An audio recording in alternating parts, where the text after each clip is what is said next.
Pelajar Jepang Ritsuki Kakoyama terlempar oleh truk kun ke dunia isekai tepat setelah dia masuk ke universitas impiannya. Dia terlahir kembali di rumah petani, bukan sebagai bangsawan kaya raya. Jadi sepertinya truk kun benar-benar punya dendam padanya. Keluarganya payah, dan dia dibully karena punya rambut hitam khas Asia yang dianggap aneh di dunia ini. Untungnya, hidupnya membaik saat notifikasi sistem menyambutnya, membuatnya merasa akhirnya dia akan menang.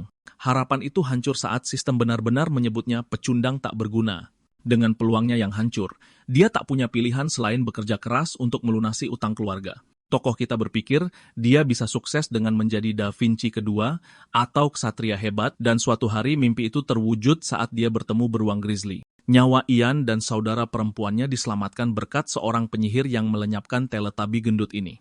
Dia tak tahu apa yang dilakukan penyihir hebat di desa seperti ini, tapi wanita itu memicu rasa penasaran Ian dengan mengatakan bahwa dia menerima ramalan untuk mencari anak laki-laki berambut hitam untuk dibesarkan. Mengetahui anak ini cocok dengan deskripsinya, dia tertarik pada Ian, sementara Ian sendiri bertanya-tanya bagaimana bisa wanita itu mengalahkan beruang raksasa itu dalam satu serangan. Siapapun bisa menjadi penyihir, dan pemikiran itu memberi Ian harapan, membuatnya bermimpi jika suatu hari dia juga bisa menggunakan sihir. Wanita baik hati itu meyakinkannya bahwa dia juga, meskipun seorang petani, bisa mengubah takdirnya dan menjadi penyihir. Dia bahkan menawari untuk mengajarinya sihir, sementara Ian akhirnya sadar dia bisa membalikan nasib buruknya dengan menerima tawaran ini. Penyihir itu membawa murid barunya ke ruang belajar kecilnya, dan seketika, Ian bertemu lawan kuat pertamanya, sebuah buku teks tebal berisi dasar-dasar sihir berjudul Moronius. Oh, ngomong-ngomong, penyihir itu sebenarnya secara resmi pergi ke rumahnya untuk meminta izin dari orang tuanya dan bahkan penguasa kota untuk memastikan tidak ada masalah di kemudian hari. Dengan orang-orang yang berharap besar padanya, Ian siap melakukan yang terbaik. Dia menyiapkannya untuk pelajaran pertama, sementara sistemnya perlahan mencatat tingkat kemajuannya saat dia membolak-balik buku. Moronius mencapai tingkat penyelesaian 27% dan beberapa buku tebal lainnya, serta nama mantra aneh ala Harry Potter kemudian. Anak itu akhirnya mencapai tingkat penyelesaian 99. Moronius telah selesai sepenuhnya. Dengan demikian, anak itu sekarang bisa menggunakan bahasa sihir dengan sempurna dan memahami penggunaannya bagi para penyihir. 7 tahun penuh telah berlalu. Ya, lompatan waktu selama itu dihabiskan untuk pendidikannya, dan entah bagaimana penyihir keren ini terlihat sama seperti sebelumnya. Dia percaya les privat mereka kini telah berakhir. Dengan Ian yang sudah tumbuh dewasa, saatnya bagi mereka untuk mengambil langkah berikutnya bersama. Keahlian anak itu saat ini, dan satu-satunya adalah dia mengetahui bahasa sihir dan kemampuan untuk memanipulasinya. Di adegan berikutnya, kita menyaksikan pegunungan yang memesona dengan langit yang tenang. Dan di bawah cakrawala yang indah ini, Ian sedang dihajar habis-habisan saat jatuh dari langit. Dia meneriakkan keluhannya pada gurunya karena terlalu cepat, tapi jelas sekali gurunya sangat menikmati ini. Dia gemetar ketakutan, mengatakan bahwa dia hanya belajar bahasa sialan selama 6 tahun terakhir, jadi dia bukan penyihir sejati atau semacamnya. Gurunya mengawasinya dengan penuh minat sementara dia praktis memohon untuk diselamatkan oleh seseorang setinggi itu di langit. Sang guru menyuruhnya untuk mencoba dan fokus pada suara-suara di sekitarnya. Sementara dia di sini berpikir orang gila ini mungkin skizofrenia, karena siapa yang bisa mendengar suara di tempat seperti ini? Satu-satunya suara yang dia dengar saat ini adalah desiran angin. Tapi anehnya, saat Ian fokus dengan sungguh-sungguh, dia mendengar bisikan dan gosip dari beberapa entitas yang tampaknya terkesan bahwa seorang manusia benar-benar terbang. Ini mengejutkan tokoh kita, membuatnya bertanya-tanya apakah ini yang dimaksud suara indikatif dari Moronius. Setelah berhasil mendengar suara-suara itu, sistem menyatakan bahwa dia telah membuka keahlian baru bernama seni udara, yang memungkinkannya memanipulasi sihir angin. Aku suka sekali bagaimana keahlian praktis pertamanya adalah menjadi Superman. Setelah sesi latihan yang berat itu, gurunya terus menggodanya sambil menertawakan keadaannya yang menyedihkan. Ian menyindirnya karena bersenang-senang sementara dia menderita. Maksudnya sebenarnya adalah tentang para penyihir yang meminjam kekuatan misteri alam dengan berkomunikasi langsung dengan mereka. Beginilah cara kerja sihir di dunia ini, yang mengejutkan anak itu. Suara di atas sana, kata si penyihir cantik, sebenarnya adalah suara angin, dan dia perlu mendengar suara misteri lainnya juga. Ian, yang sekarang mulai memahami cara kerja sihir, senang mengikuti pendekatan ini. Menunjuknya dengan serius, dia memberikan misi keduanya, pemahaman seni air. Seperti yang bisa kalian tebak, dia dikirim untuk tenggelam dan menjadi Michael Phelps atau praktis mati di laut. Dia bahkan tidak bisa berkomunikasi dengan riak air, nyaris tidak bisa bertahan. Selanjutnya, gurunya menugaskannya untuk menguasai seni es, jadi dia dikirim berendam air dingin di tengah Antartika sialan di mana bolanya membeku.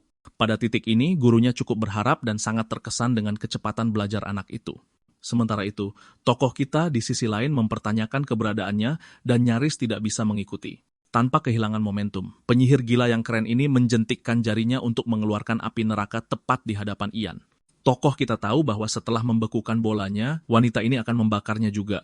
Dia memohon belas kasihan pada gurunya, tapi seperti biasa, mendengar suara api yang memicu rasa ingin tahu pada manusia muda itu. Pertanyaan pertama yang diajukan api adalah, apakah mereka boleh membakarnya dengan gembira? Dan, ya, kalian bisa bayangkan reaksi tokoh kita, karena dia tahu dia benar-benar akan terpanggang.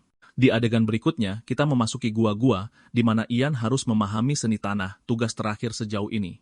Suara tanah sebenarnya cukup menenangkan, mengoceh tentang kebijaksanaan seperti Master Ogwe atau semacamnya. Bahkan tokoh kita bingung dan tidak mengerti apa yang baru saja dia dengar, yang membuatnya bertanya-tanya apakah dia saat ini kurang mampu memahami atau mengerti seni tanah. Dia menganggapnya sebagai tanda kelegaan dan keluar dari area itu ketika tiba-tiba sistem memunculkan notifikasi lain yang memberitahukan bahwa dia mendapatkan poin keahlian sebagai bonus. Poin-poin ini dapat membantu meningkatkan kemahiran sihirnya. Sata poin tersedia saat ini. Ini cukup menegaskan bagi Ian bahwa dia adalah seorang cheater sialan di dunia ini karena tidak mungkin dia mendapatkan semua ini secara gratis. Tentu saja, karena tanah adalah elemen yang kurang saat ini, dia memutuskan untuk meningkatkannya lagi dengan mengetuk layar. Segera setelah dia menunjuknya, layar berdenyut dengan cahaya biru yang menyilaukan. Pada titik ini, suara tanah memerintahkannya, menjelaskan bahwa lava berada tepat di bawah dan jika dia tidak hati-hati, gempa bumi bisa terjadi dan menyebabkan lava ini meletus ke permukaan. Ian sekarang mengerti apa yang coba dikatakan suara ini. Tujuannya hanyalah keluar dari sini dan memastikan kepada gurunya bahwa dia telah mendengar suara misteri itu. Pertama, Ian memerintahkan api untuk menyala, menciptakan cahaya untuk membantunya bernavigasi. Kali ini, suara yang berbeda menjerit kesakitan, mengungkapkan kemarahannya pada cahaya. Ian mencoba memulai percakapan dengannya, bertanya, apakah ini juga suara tanah? Namun, elemen ini berbeda.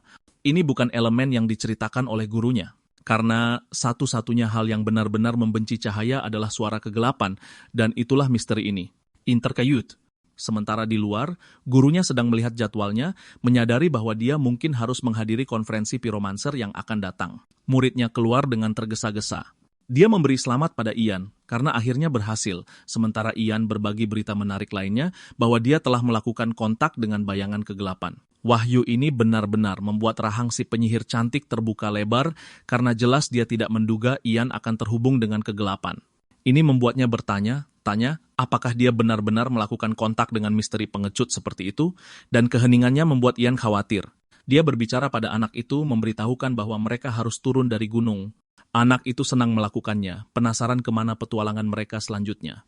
Tapi sepertinya Ian salah paham dengan kata-katanya karena gurunya bermaksud sesuatu yang sama sekali berbeda. Dia menyatakan bahwa mereka akan secara resmi berpisah dari sini. Menunjuk ke kirinya, dia menyarankan agar Ian pergi ke Kronolik di mana dia akan segera menghadiri konferensi penyihir ruang waktu, karena jika dia ditakdirkan untuk mempelajari seni semacam itu, maka dia juga akan beruntung bertemu dengan penyihir ruang waktu yang kompeten di sana. Dia bingung karena tiba-tiba dia disuruh mempelajari hal yang sama sekali baru yang berhubungan dengan ruang waktu. Melihat kebingungannya membuatnya senang. Eldeth merenung bahwa anak muda itu lahir dengan afinitas alami untuk menemukan misteri. Dan berdasarkan firasatnya, dia tahu bahwa Ian juga akan mampu menggunakan kekuatan ruang waktu. Dengan itu, kontak mereka berakhir. Eldeth bersemangat untuk bertemu dengannya setelah 3 tahun di Dranheim. Di adegan berikutnya, kita diperkenalkan dengan wilayah yang dia ceritakan. Kota ini terlihat cukup pedesaan.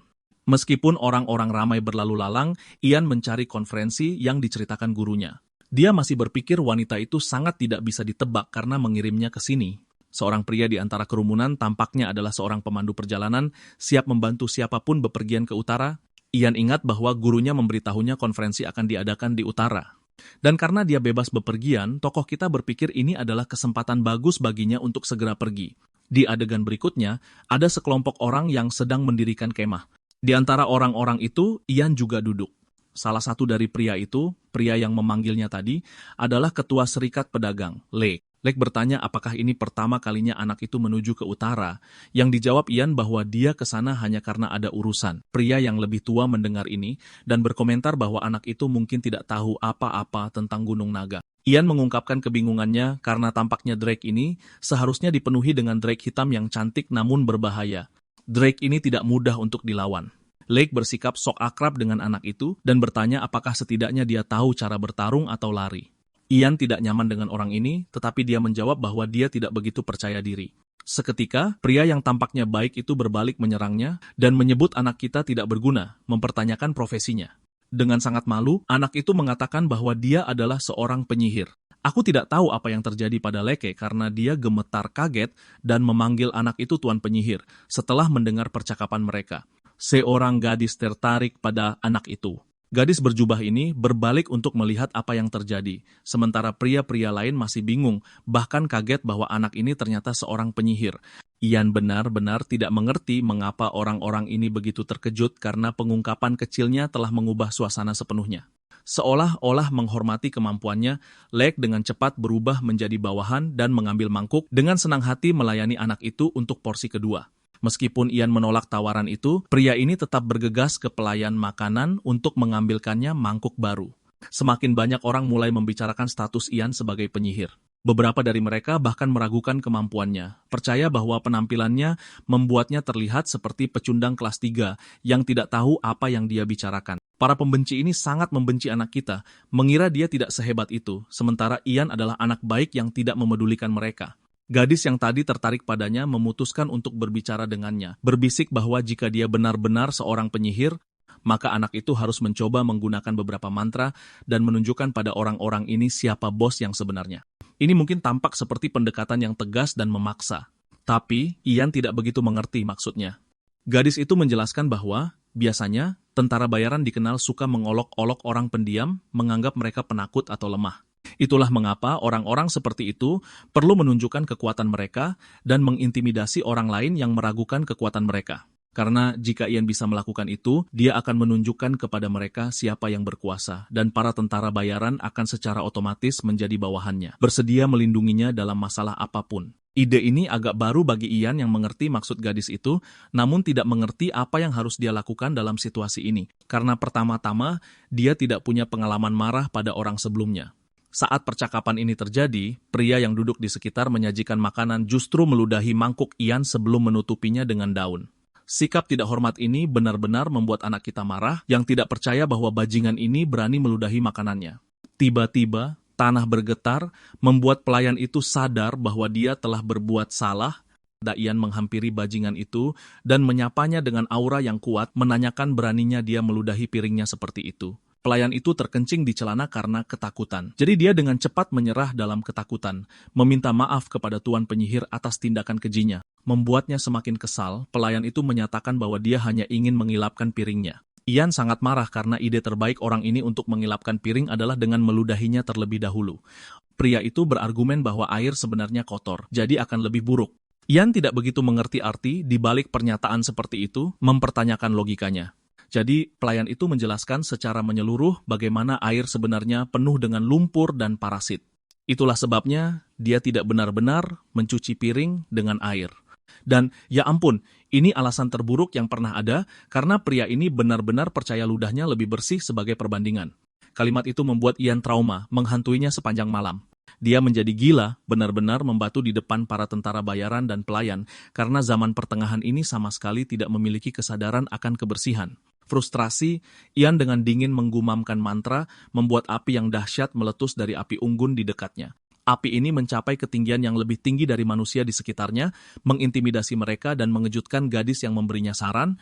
Dengan mempertahankan nada tegasnya, Ian memerintahkan mereka untuk segera mengambil air, memarahi mereka sebagai sekelompok bajingan kotor dari abad pertengahan.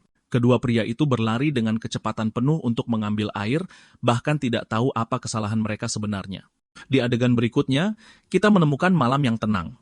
Tampaknya semua orang sudah tidur, kecuali para tentara bayaran yang sedang mencari Kathy, gadis yang tidak dapat mereka temukan. Satu bajingan sange menginginkan Kathy untuk dirinya sendiri karena nafsunya memuncak pada jam 3 pagi. Di kejauhan, dia berhasil menemukannya, jadi si hidung belang itu memanggil Kathy, mendesaknya untuk datang kepadanya. Tiba-tiba, pria itu menyadari bahwa Kathy sebenarnya pingsan. Dia telah diculik oleh sekelompok bandit. Para tentara bayaran meneriaki para bandit, tetapi aksi sok jagoan mereka gagal total ketika salah satu dari mereka tiba-tiba terbunuh dengan panah yang menembus dadanya. Para tentara bayaran meraungkan kemarahan mereka karena para penyerang ini membunuh salah satu rekan mereka. Mereka dengan cepat beraksi, bertujuan untuk melawan orang-orang ini dan bahkan membunuh mereka. Pemimpin kelompok tak dikenal ini memperlakukan mereka seperti sekelompok serangga kecil, tetapi disinilah Kathy benar-benar bangun lagi dan mulai menggigit punggung orang itu. Pria itu terpaksa membantingnya ke bawah karena dia tidak bisa mengambil risiko, lengannya putus dengan teknik gigitan rahasia Goku. Kathy berjuang untuk melarikan diri, sementara pemimpinnya memerintahkan anak buahnya untuk segera mengejar target saat dia melarikan diri. Sementara semua ini terjadi, anak kita sedang tidur di tendanya, dengan ingatan yang sama menghantuinya, menyadari bahwa para bajingan abad pertengahan ini benar-benar menggunakan ludah untuk membersihkan. Keributan di luar dengan cepat membangunkannya dari mimpi buruknya. Sebuah suara misterius memanggilnya untuk segera bangun. Anak kita merasakan aura dari suasana di sekitarnya sebelum benar-benar mendengar suara para tentara bayaran yang berlari ke arahnya. Leek adalah yang pertama di antara mereka, memanggil tuan penyihir dan menjelaskan bahwa mereka dalam masalah besar. Di adegan berikutnya, anak kita mencapai zona pertarungan di mana para tentara bayaran ini bertarung melawan para bandit. Pemimpinnya sebenarnya adalah yang terkuat di antara mereka, menebas para tentara bayaran dengan pedangnya, seolah itu bukan masalah besar. Faktanya, dia ingin semua anak buahnya menebas orang-orang ini tanpa ampun dan kemudian juga mencari wanita yang hilang. Kathy, target mereka, saat ini bersembunyi di balik pohon di dekatnya. Dia meringkuk ketakutan, tidak tahu apa yang harus dia lakukan karena dengan keadaan saat ini, dia akan tertangkap dalam waktu singkat. Saat dia bersembunyi, seorang pria benar-benar datang untuk memberitahukan lokasinya, mengkonfirmasi kengerian terburuknya karena ditemukan. Dengan pedang di wajahnya, pria itu mengancam akan memotong lengannya jika dia tidak segera berdiri.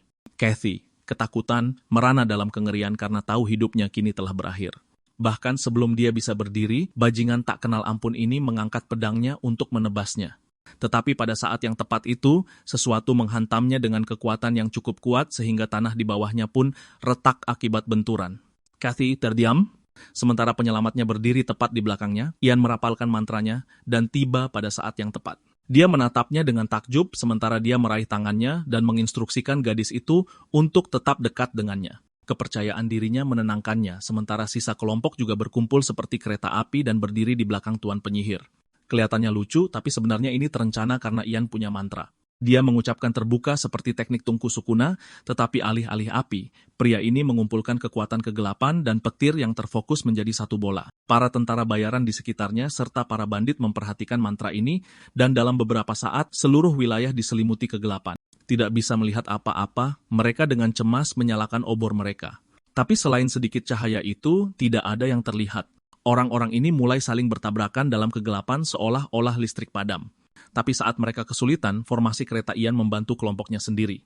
Dia berjalan di depan dengan percaya diri, sementara mereka mengikutinya. Dan dengan menggunakan teknik ini, dia pikir mereka akan bisa keluar dengan mudah. Keterampilan yang sedang digunakannya adalah salah satu seni bayangan yang dipasangkan dengan atribut penglihatan gelapnya untuk melihat sesuatu dalam kegelapan. Sayangnya, hal yang tidak diinginkan pun terjadi karena salah satu penyerang akhirnya menabrak Lake dan menyebabkan masalah. Ini buruk karena pria itu dengan cepat mengangkat pedangnya untuk menebas mereka dengan sedikit kesempatan yang dia miliki. Pria di depan, Lake, ketakutan setengah mati, memohon untuk diampuni. Dia adalah seorang pria tua yang tak berdaya, jadi Ian harus turun tangan dengan merapalkan mantra api bakarnya. Ingat saat dia menggunakannya hanya untuk menyalakan obor sebelumnya? Nah, kali ini dia benar-benar menggunakan obor itu untuk membakar wajah orang ini, membakarnya hidup-hidup. Setelah menjadi steak gosong, dia jatuh ke tanah, membuat para bandit lain ketakutan setengah mati. Pria yang mereka hadapi bukanlah lelucon, dan bahkan Ian mengerti bahwa unjuk kekuatan ini seharusnya cukup untuk menakuti yang lain agar lari menyelamatkan diri. Seperti yang dia duga, kepanikan tiba-tiba terjadi.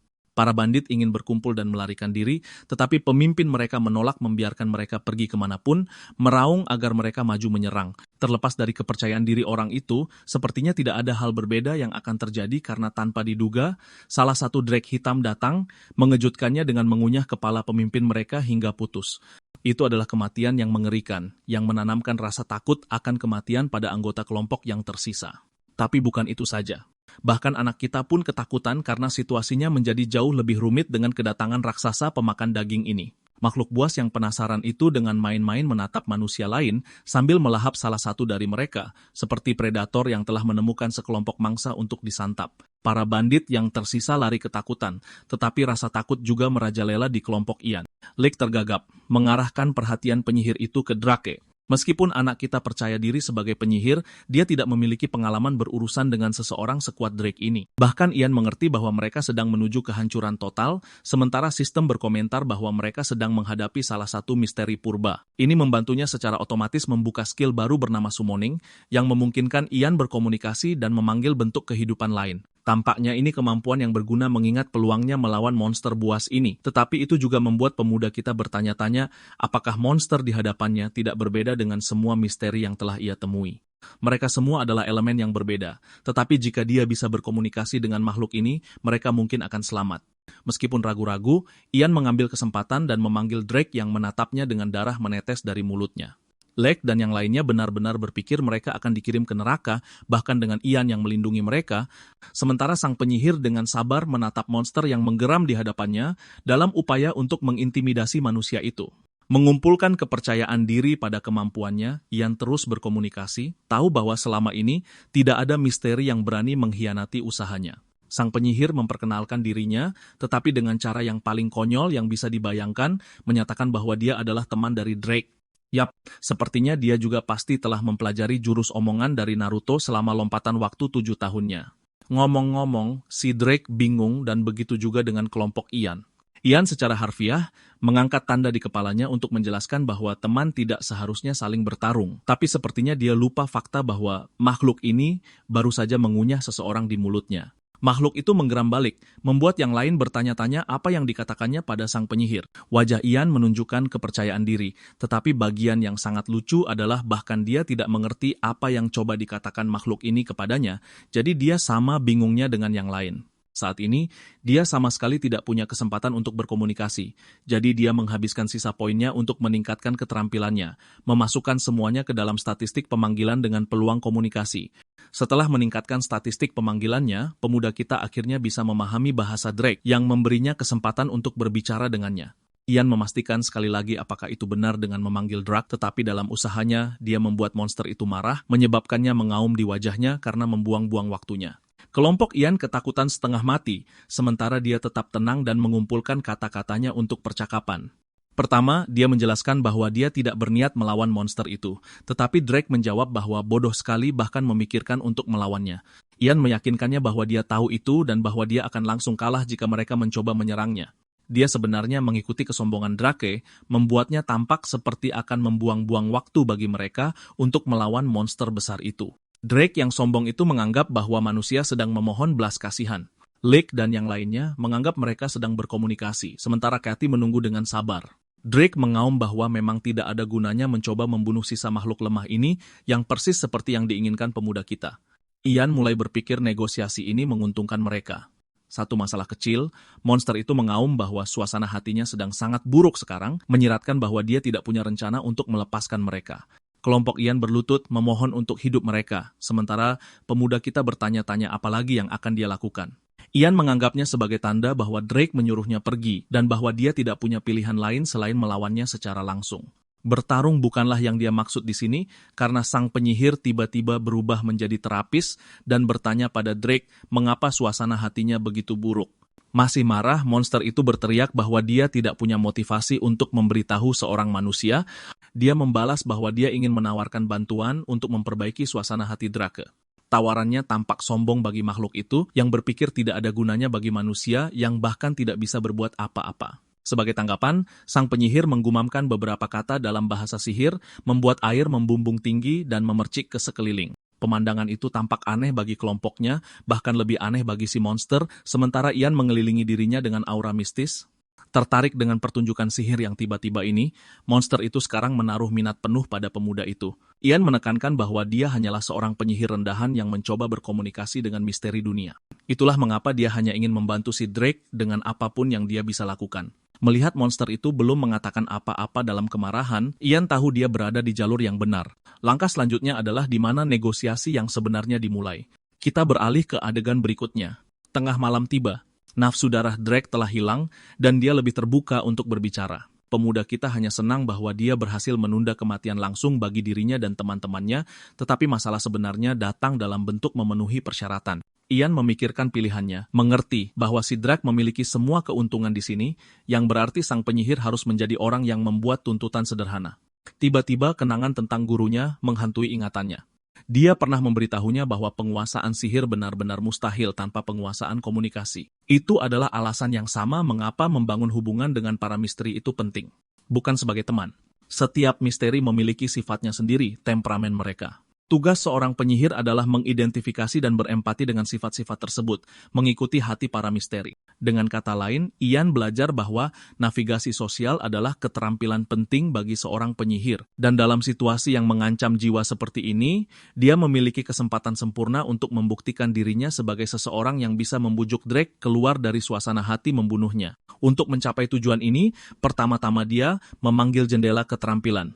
Sistem menunjukkan kepadanya keterampilan yang disebut manajemen pemanggilan ahli, yang pada dasarnya adalah semua yang dibutuhkan pemuda kita untuk masalah saat ini. Biasanya, ini mungkin tampak seperti pilihan tercepat, tetapi pemuda kita tidak terburu-buru dan merasa sangat aneh bahwa keterampilan itu melibatkan memberi Drake minuman keras berkualitas tinggi.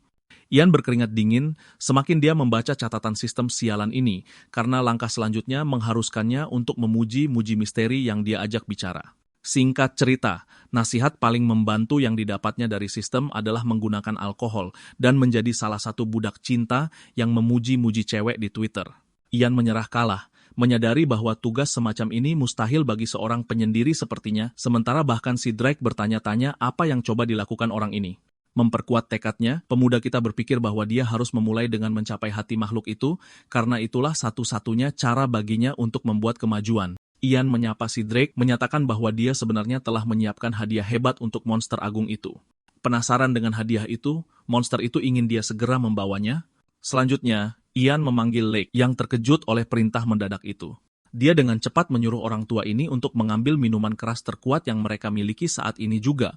Beberapa saat kemudian, pria itu kembali dengan sekotak minuman keras yang tampak paling indah dan premium, menyajikannya di hadapan si Drake. Monster itu tidak begitu mengerti tujuan dari hadiah ini. Bahkan Ian menahan amarahnya, kesal karena monster ini tidak tahu berterima kasih. Tapi di luar, dia bersikap tenang dan menjelaskan bahwa itu adalah hadiah yang sangat berharga di dunia manusia.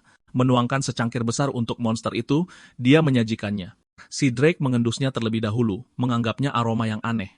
Monster itu meledak dalam amarah, bertanya-tanya apakah pria ini akan melakukan semacam gerakan licik IQ 3000 padanya untuk mengkhianatinya. Kelompok Ian ketakutan, tetapi dia tetap memasang wajah datar dan meyakinkan si Drake bahwa tidak ada hal licik yang terjadi. Untuk membuktikan kata-katanya, dia menenggak seluruh cangkir tanpa masalah. Bahkan kelompoknya sedikit terkejut bahwa dia nekat melakukan semua itu. Ian bersikap seolah tidak terjadi apa-apa, tetapi di dalam hati, dia terkejut dengan betapa kuatnya minuman ini. Si Drake sedikit kesal karena minuman keras itu baunya tidak enak, jadi dia menutup hidungnya untuk menghindarinya. Sang penyihir meyakinkannya bahwa itu akan membantunya merasa lebih baik jika dia mau mencobanya. Monster itu menatapnya. Cangkir kecil itu pasti tidak akan berpengaruh apa-apa padanya. Dengan berani, ia menjulurkan lidahnya untuk mencicipi sedikit, sementara kelompok Ian berdoa untuk keselamatan mereka. Tiba-tiba, si Drake berubah menjadi seperti gadis kecil yang menggeliat. Jelas, dia tidak mengharapkan hasil seperti itu, dan meskipun dia tidak menemukan rasanya menyenangkan untuk binatang buas sepertinya, zat itu terasa membuat ketagihan. Menemukan celah yang sempurna, Ian mengatakan bahwa monster itu harus mencoba yang ini juga. Jadi malam pun berlalu, dan makhluk ini benar-benar mabuk berat menelan begitu banyak minuman keras. Si Drake dalam suasana hati yang gembira dan telah menemukan kecanduan baru pada minuman keras, tetapi pemuda kita bertanya-tanya bagaimana bajingan ini masih hidup setelah menenggak 7 barel penuh. Ian dan Drake telah menjadi sahabat, dengan keduanya menemukan betapa kuatnya monster ini minum. Sebelumnya, pemuda kita telah merencanakan untuk melarikan diri saat kadal besar jahat ini tidur, tetapi itu tidak akan berhasil dalam waktu dekat. Sebaliknya, Ian sedang menenggak minuman keras yang sama ketika tiba-tiba si Drake memanggil sang penyihir tentang permintaannya sebelumnya untuk mengetahui mengapa suasana hatinya buruk. Drake yang mabuk itu menangis dan berlinang air mata seperti gadis sekolah sentimental yang membuat pemuda kita bingung. Rupanya, si Drake kesal karena sarangnya berada di lokasi yang buruk, lokasi yang lebih keras dibandingkan dengan yang lain. Meskipun begitu, pasangannya mengatakan kepadanya bahwa dia merasa damai dan ya, dia menangisi pacarnya. Sementara itu, Ian merenung bagaimana bisa Drake jelek ini berhasil mendapatkan pacar sementara dia bahkan tidak punya satu pun. Makhluk itu meratap kesakitan, mengungkapkan bagaimana pasangannya akhirnya mulai diejek oleh yang lain. Itu membuatnya merasa bersalah atas namanya, dan dalam kemarahannya, dia putus dengan pacarnya sendiri. Ini lucu karena auman si jagoan ini secara kocak membangunkan Lake dan yang lainnya dari tidur mereka, dan kemudian juga menidurkan mereka kembali dengan merenggut jiwa mereka. Yah, Ian bisa mengerti perasaan ini. Si Drake merasakan kehilangan kekasih tidak berbeda dengan manusia. Pada saat yang sama, sebuah rencana muncul di benaknya untuk mengubah keadaan menjadi lebih baik. Dia memanggil monster itu, menjelaskan bahwa dia bisa menggunakan sihir untuk memperbaiki sarang yang menyedihkan itu. Monster itu terguncang dengan dukungan tersebut. Ian ikut nimbrung dan meminta imbalan, meminta satu permintaan sederhana. Keesokan paginya, Ian berjalan-jalan sementara Lake masih melamunkan mimpi romantis yang payah. Bocah kita menepuk kepala badut pemalu ini dan malah kesal karena si tua bangka ini tidak bangun-bangun. Ian mengancam akan menjentikkan jarinya jika dia tidak segera bangun. Dia menatapnya dengan ekspresi giga cat ala Jojo yang paling sangar. Tatapannya membuat Lake ketakutan, membuatnya berteriak dan bangun, sementara anggota kelompok lainnya juga ikut terjatuh karenanya. Selama ini, Ian telah menarik mereka semua di atas gerobak. Karena tak lama setelah naga itu mengaum, mereka semua pingsan di tempat. Kathy berpikir dia telah membuat kesalahan ikut dengan orang-orang ini, sementara yang lain bertanya apakah sang drak sudah masuk ke sarangnya. Mereka saling berpelukan untuk menenangkan diri, takut monster itu akan keluar kapan saja dan membantai mereka. Ian meyakinkan mereka bahwa naga itu ada di sarangnya, menunggu kedatangannya. Dia sudah membuat kesepakatan dengan makhluk itu untuk membantu menyelamatkan nyawa teman-temannya. Hanya mendengar itu membuat para badut ini tiba-tiba menjadi penggemar nomor satunya, sementara Ian bertanya-tanya apakah seharusnya dia membiarkan mereka mati. Waktu itu, dia memberitahu monster itu bahwa dia akan memperbaiki sarangnya sebagai ganti nyawa orang-orang ini. Mendengar kata-kata itu, Lake dan yang lainnya meneriakkan nama Archmage Brilliant untuk menghormatinya. Bocah kita tidak mengerti dari mana semua ini berasal karena tampaknya orang-orang ini mengira bahwa penyihir itu benar-benar menghajar naga jahat besar itu untuk mereka. Dan setelah memarahi makhluk itu, dia mengirimnya kembali ke sarangnya sebelum memaksa makhluk itu untuk menyerah pada belas kasihannya. Para pecundang ini sangat gembira dengan gelombang emosi yang menyelimuti mereka. Mereka ingin mengabdi pada pria ini selama sisa hidup mereka. Ian hanya merasa kesal dan memerintahkan mereka untuk siap berangkat tanpa meninggalkannya saat dia kembali. Mereka menyetujui perintah ini, menyatakan bahwa mereka bersatu sebagai satu kesatuan. Dan tak lama setelah itu, Lake meminta mereka untuk memeriksa jumlah tentara bayaran yang mereka miliki. Kathy menyadari ini dan untuk beberapa alasan dia mengamati sekelilingnya. Mari kita langsung ke bagian di mana naga membawa bocah kita ke sarangnya. Itu adalah tempat kecil yang berbatu. Ian menunjukkan keterkejutannya, menyebabkan naga itu memarahinya karena bertingkah seolah itu tidak bisa diselesaikan. Bocah kita mengklarifikasi bahwa itu sama sekali tidak mustahil diperbaiki. Hanya saja dia mengantuk dan stamina si kawan ini berada di titik terendah. Ian hanya ingin cepat menyelesaikan urusan agar dia tidak terjebak nantinya. Tujuannya adalah hanya untuk mendorong mundur bebatuan yang menonjol dan menciptakan lebih banyak ruang di sini. Memusatkan dirinya, dia berkomunikasi dengan bumi yang tenang, yang balas berbicara kepada manusia itu. Ian meminta bantuan, dan seketika bumi menolak dengan menyatakan bahwa ia sedang sibuk. Dia menyadari bahwa makhluk ini sama sekali tidak senang dengannya, sementara naga yang cemas menginginkan pembaruan segera. Penyihir itu menjelaskan bahwa bumi bahkan tidak mendengarkannya, jadi dia akan mencoba lagi ketika suasananya membaik. Dia mengerti bahwa bumi akan semakin marah, bahkan jika dia mengajukan permintaan kedua, sementara naga itu berpendapat bahwa jika memang begitu, maka tidak ada yang bisa dilakukan. Bukannya marah pada penyihir itu, naga itu justru berterima kasih kepada Ian karena telah mencoba untuk seseorang yang malang sepertinya. Bahkan bocah kita pun ikut baper sementara naga itu menanyakan namanya.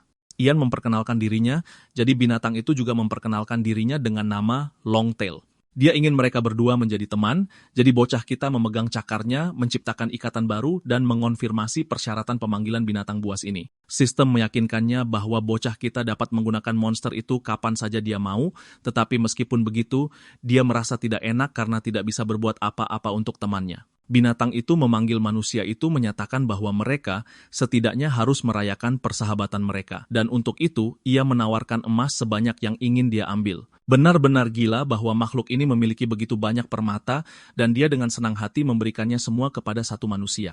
Ian memeriksa salah satu permata, meringis bahwa seandainya saja bumi mau memberinya kesempatan, segalanya akan berbeda.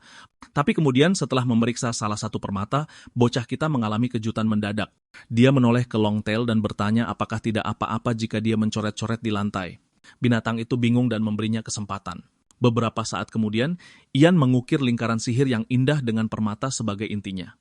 Ini adalah metode yang sama yang diajarkan gurunya, sebuah metode yang digunakan untuk meyakinkan suatu misteri dengan menggunakan lingkaran sihir. Longtail tidak tahu apa yang coba dilakukan penyihir ini, sementara bocah kita meyakinkannya bahwa ini akan menjadi hal yang baik.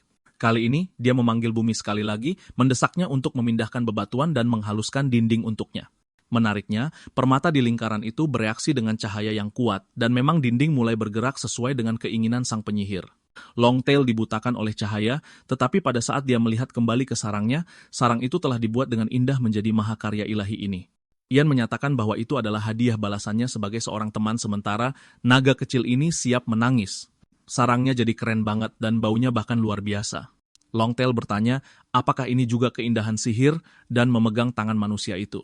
Kali ini, naga itu tidak akan malu menunjukkan sarang barunya kepada pacarnya, dan bahkan anak-anak yang akan mereka miliki akan merasa aman. Ian tidak meminta informasi tambahan itu, tetapi dia senang membantu, kecuali efek balik dari tekniknya menyerangnya. Tubuhnya menggigil, dan dia mengalami sakit kepala mendadak. Dan sebelum dia bisa memahami apa yang sedang terjadi, penyihir itu dengan cepat pingsan di depan naga setelah hidungnya berdarah. Dengan kata lain, orang ini menggoreng otaknya sendiri untuk teknik ini, dan dia bahkan tidak punya teknik kutukan pembalik untuk menyembuhkan otaknya seperti Gojo Satoru. Panik, naga itu menenangkan temannya yang masih terengah-engah. Binatang itu tidak tahu harus berbuat apa ketika tiba-tiba Katie berteriak memanggil temannya dan bergegas ke arahnya. Naga itu sedikit bingung sementara dia ketakutan setengah mati, berpikir bahwa naga itu akan memakannya. Dia berhenti total, sementara naga itu menatapnya dengan tatapan maut, berpikir bahwa dia mungkin semacam musuh. Kathy gemetar dan melunak, menyatakan bahwa dia di sini untuk berbicara. Kemudian dia mulai mengucapkan tanda-tanda konyol yang sama yang dibuat bocah kita sebelumnya untuk menunjukkan bahwa dia adalah teman. Dengan susah payah, binatang itu akhirnya mengerti apa yang dia maksud. Mereka berdua melihat ke arah Ian, yang masih dalam kondisi yang cukup parah dan nyaris tidak bisa bertahan. Saat malam tiba, bocah kita dibawa ke bawah langit malam. Ketika dia sadar kembali, dia secara naluriah meraih ponselnya seolah-olah dia masih di bumi. Lucunya, alih-alih memegang ponselnya, pria itu malah memegang tangan cewek ini sebelum bertanya-tanya bagaimana bisa ponselnya menjadi begitu lembut atau berubah menjadi permen kenyal. Sensasi empuk dan lembut itu benar-benar tidak masuk akal, sampai Katie langsung bertanya apakah dia sudah sadar karena kelakuannya benar-benar mencurigakan saat ini. Ian, yang sekarang bingung, dengan malunya melompat dari pangkuannya, bingung apa yang sedang dia lakukan di sini. Awalnya, orang ini mengira dia yang sedang bermimpi, tetapi dia menjelaskan bahwa dia menjaganya setelah kepalanya terbentur. Sakit kepala yang berdenyut masih mengganggunya, sementara dia menasihatinya untuk mencoba beristirahat. Begini, Ian baru menyadari fakta bahwa dia benar-benar pingsan, dan sepanjang malam, dia memaksakan evolusi tertentu tanpa membuat dirinya beradaptasi. Katie menatapnya dengan bingung, sementara dia di sini bertanya-tanya, apakah Katie berhasil mendengar semuanya. Dia benar-benar malu dan menutupi wajahnya seperti orang yang berantakan. Pertanyaan tentang Longtail muncul, tetapi tampaknya kadal besar itu pergi, membuat bocah kita bertanya-tanya apakah dia pergi mengejar pacarnya. Dia meminta maaf kepada Katie karena telah merepotkannya dan bertanya bagaimana dia bisa sampai di sini dengan Longtail yang menjaga tempat itu. Dia menjelaskan bahwa entah bagaimana dia menemukan cara untuk berkomunikasi bahwa mereka adalah teman. Dia merasa sulit untuk percaya dan bertanya-tanya apakah Katie menggunakan bahasa penyihir. Dia cukup mengantuk dan tidak punya semua jawabannya. Sementara Katie berbagi bahwa dia dengan sukarela mengikutinya bahkan ketika dia tahu risikonya. Itu sebenarnya karena dia punya beberapa hal untuk ditanyakan kepada sang penyihir. Pertama-tama, Katie merasa bersalah atas serangan yang terjadi tadi malam karena dialah yang bertanggung jawab untuk itu. Ian tampak terkejut dan dia langsung meminta maaf karena telah menempatkan mereka dalam banyak masalah. Bocah kita mengerti bahwa situasinya menjadi genting dan berat terlalu cepat, membuatnya sadar mengapa dia gemetar begitu hebat. Ian berteori bahwa dia pasti punya semacam masalah dengan bandit itu sementara dia tersinggung dengan dugaan itu. Dia bahkan bersedia menyatakan bahwa wajahnya terlihat seperti bandit, tetapi Kathy memutuskan untuk terbuka padanya untuk mengungkapkan rahasia besar. Ian mengharapkan ini menjadi plot twist murahan seperti dia adalah seorang putri dari suatu negara. Kenyataannya, dia mengungkapkan kejutan besar bahwa nama aslinya adalah Lucy dari keluarga Tarion. Dia seorang bangsawan. Para bandit itu dikirim atas nama tunangannya. Ian kemudian curiga bahwa itu mungkin semacam pertengkaran kekasih manja seperti yang selalu terjadi. Kathy kesal dengan asumsi sampahnya, berbagi bahwa dia berniat untuk menghilang jauh dari kendali tunangannya. Namun, dia kehilangan kepercayaan diri untuk melarikan diri sejak peristiwa yang terjadi kemarin. Menggenggam tangannya, dia memohon padanya untuk membantunya melarikan diri. Dan sedikit kewalahan dengan tindakannya yang tiba-tiba, mempertanyakan dari apa dia lari atau apakah itu benar-benar seburuk itu, gadis itu menekankan bahwa keluarganya, Tarian, adalah keluarga baron yang memerintah wilayah Vianlep. Kecuali karena mereka kekurangan ksatria untuk membela mereka terus-menerus berisiko diserang. Karena itu, perang wilayah selalu membayangi mereka, mengancam kehancuran keluarga mereka. Dengan tergesa-gesa, dia dinikahkan dengan seorang kesatria yang pernah menjadi kapten tentara bayaran sebagai cara untuk mengendalikan situasi. Karena pria ini memiliki pengaruh gila di tim tentara bayarannya saat dia masih aktif, semua ancaman yang mengancam keluarga mereka lenyap. Awalnya semua tampak baik-baik saja. Pria itu tampak baik-baik saja dengan posisinya sebagai menantu keluarga Tarion, tetapi kemudian keadaan runtuh dengan cepat. Dia menjadi gila karena haus akan kekuasaan, berpikir bahwa dia bisa melakukan apa saja. Pria ini bahkan mengencani wanita sembarangan, memperlakukannya dengan sangat acuh tak acuh dan kebencian. Keadaan menjadi sangat buruk, menyebabkan orang tuanya menuntut pembatalan pertunangan. Namun, hal-hal juga tidak berjalan baik bagi mereka. Dan dengan berat hati, dia mengungkapkan bagaimana bajingan ini meracuni orang tuanya. Ian terguncang oleh pengungkapan ini, sementara gadis tak berdaya itu menceritakan bagaimana bajingan ini berpikir dia akan kehilangan kekuasaan, jadi dia menegaskan maksudnya dengan meracuni keluarganya.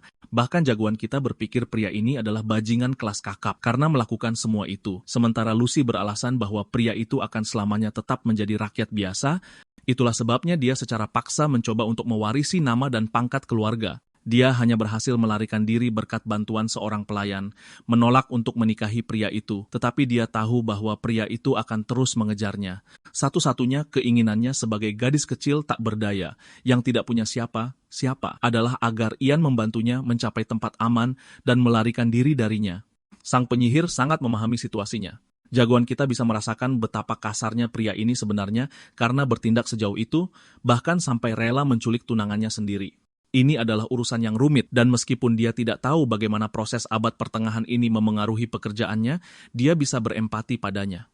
Lucy memohon padanya, memintanya atas nama keluarganya dengan harapan bisa memberinya imbalan apapun. Namun, satu pertanyaan mengganggu jagoan kita. Mengapa dirinya? Karena dia juga bisa saja mengkhianatinya. Lucy menjawab bahwa dia tidak punya tempat lain untuk pergi karena tidak ada yang lebih buruk dari pria itu. Dia bahkan rela menawarkan segalanya demi kebebasan sebagai imbalannya. Faktanya, wanita ini sangat putus asa. Dia siap membantunya mengambil pangkat bangsawan dengan menjadi bagian dari keluarga Tarion, meskipun nanti ada tawaran dari seorang putri kecil yang mengatakan dia akan menikahi seseorang dari kalangan biasa dan anak petani seperti dia.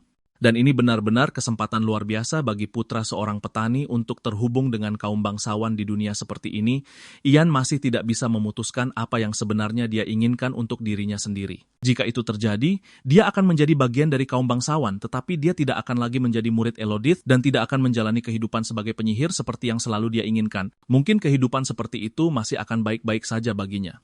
Dan di sisi lain, itu juga bisa menjadi cara yang baik baginya untuk hidup sebagai bangsawan sambil berurusan dengan politik dan kekuasaan. Saat ini, dia berada di persimpangan jalan mengenai takdirnya dan tipe orang seperti apa yang sebenarnya dia inginkan. Apakah dia harus hidup sebagai bangsawan atau melanjutkan sebagai penyihir? Namun, dia dilahirkan di dunia fantasi karena suatu alasan. Jadi dia yakin harus menggunakan kesempatan ini untuk mendorong sihirnya hingga batas absolut. Dengan membantu Lucy, dia seharusnya bisa mendapatkan pengalaman sebagai penyihir sambil juga mendapatkan cukup uang untuk menopang dirinya dengan pengeluaran yang stabil. Karena itu, dia memutuskan bahwa mulai sekarang, dia akan mengusir semua penculik dan membiarkan segala sesuatu berjalan sesuai alurnya. Dia berdeham dan memberitahu Kathy bahwa dia mungkin harus meminta seseorang yang bisa menggunakan pedang jauh lebih baik darinya karena penyihir bukanlah seorang pejuang dan dia tidak bisa berbuat banyak untuknya di saat-saat bahaya. Meski begitu, dia tetap setuju untuk membantunya selama dia mau membayarnya. Dan setelah itu, semua yang terjadi akan bergantung padanya. Kathy langsung menangis bahagia dan sangat berterima kasih atas bantuannya. Dia memeluk Ian, dan Ian merasakan gelombang simpati untuknya saat dia diam-diam membiarkannya menangis sepuasnya di dadanya. Sementara itu, Drake sedang berjemur malas ketika Ian dan Kathy akhirnya keluar dari guanya. Drake langsung bersemangat saat melihat temannya lagi, dan dia dengan gembira memberitahu Ian bahwa dia terlihat baik. Ian menjawab dengan mengatakan bahwa mereka akan turun gunung karena semua orang menunggu mereka di bawah. Mendengar ini, Drake mengatakan bahwa mereka berdua harus naik ke punggungnya karena dia akan mengantar mereka sendiri. Ian melompat ke atasnya tanpa ragu-ragu, tetapi Kathy tetap gugup dan ragu sejenak. Drake kemudian memanggilnya pacar Ian dan menyuruhnya untuk naik juga, tetapi Kathy benar-benar salah paham dan langsung mulai gemetar karena malu, sementara Ian dengan cepat menjelaskan bahwa keadaannya tidak seperti itu dan mereka berdua tidak bersama. Drake masih tampak tidak yakin karena baginya mereka jujur terlihat seperti pasangan yang manis. Kathy tetap bingung dengan seluruh situasi, tetapi Ian mencoba menenangkan kebingungannya dan memintanya untuk naik di belakangnya. Melihat Ian saat itu yang terlihat tidak kurang dari seorang pahlawan sejati, dia akhirnya memutuskan untuk mempercayainya. Dia naik ke atas Drake dan memeluk Ian dengan erat. Pada saat yang sama, para pedagang berdebat di antara mereka sendiri sambil berbicara dengan Lake. Beberapa dari mereka bersikeras bahwa mereka harus mengemasi barang-barang mereka dan segera pergi, karena mereka percaya naga itu pasti sudah membunuh Ian sekarang dan tinggal lebih lama hanya akan membahayakan mereka. Namun, para pedagang terpecah dan kedua belah pihak terus berdebat tentang pilihan yang sama sekali berbeda. Satu pihak ingin tinggal dan menunggu penyihir yang kuat, sementara pihak lain sangat ingin pergi dan menuju ke tempat yang aman. Lake berpikir dalam diam sejenak sebelum akhirnya membuka matanya dan menyatakan bahwa dia telah berjanji pada Ian bahwa dia akan menunggunya. Dan karena janji itu, dia akan tetap tinggal apapun yang terjadi. Pedagang yang mendukung keputusannya langsung berteriak gembira setelah mendengar bahwa mereka akan tinggal. Namun, hanya 10 menit kemudian, sekelompok bandit tiba-tiba menyerang mereka. Para bandit menangkap semua orang dan dengan agresif menuntut untuk mengetahui di mana gadis yang bepergian bersama mereka berada. Lake menjadi bingung dan bertanya gadis mana yang mereka bicarakan, tetapi salah satu bandit menjelaskan bahwa yang mereka maksud adalah seorang wanita muda cantik dengan rambut biru tua dan memperingatkan Lake bahwa berpura-pura tidak tahu apa-apa tidak akan menyelamatkannya dari situasi ini. Lake tiba-tiba menyadari bahwa mereka sedang membicarakan Kathy, tetapi ketika semua orang berbalik, mereka menemukan bahwa dia sudah tidak berada di dekat mereka selama beberapa waktu. Para bandit segera menganggap bahwa mereka semua berbohong dan mulai mengancam akan membunuh semua orang, sementara para pedagang yang ketakutan berteriak ketakutan. Kemudian tiba-tiba, Lake menyadari bahwa pelindung dan penyelamat mereka, Ian, telah kembali. Semua orang dengan cepat berbalik dan melihat Drake menyerbu ke arah mereka dengan kecepatan luar biasa, sementara Ian dan Kathy menungganginya. Salah satu bandit dengan gugup bertanya, apakah wanita yang menunggang di sana adalah gadis yang seharusnya mereka tangkap? Tetapi kepanikan sudah mulai menyebar di antara mereka karena makhluk itu melesat ke arah mereka dengan kecepatan yang menakutkan.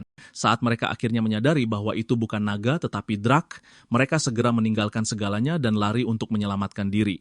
Setelah para bandit akhirnya pergi, Lake sangat bersyukur bahwa Kathy aman. Meskipun dia juga marah karena jika bukan karena Ian, dia akan berakhir dalam bahaya besar dengan semua bandit dan orang-orang yang memburunya. Salah satu pedagang bertanya bagaimana orang-orang itu bisa menemukan keberadaan Kathy, tetapi misteri itu harus menunggu lain waktu karena tidak ada dari mereka yang mengerti bagaimana para pengejar mulai melacaknya begitu mereka tiba. Tak satu pun dari mereka dapat memahami bagaimana orang-orang yang mengikuti gereja Tuhan Surgawi yang sama bisa begitu kejam juga. Mendengar nama gereja itu membuat Ian berhenti sejenak karena sudah lama tidak mendengarnya.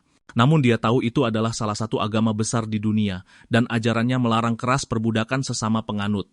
Meski begitu, para pedagang manusia dan penjahat telah mengabaikan perintah itu selama bertahun-tahun dan terus menjual serta mengeksploitasi orang. Lebih penting lagi, bahkan setelah menyaksikan seorang penyihir dan melihat Drake dengan mata kepala sendiri, para bandit itu masih menolak untuk menghentikan pengejaran mereka terhadap Lucy.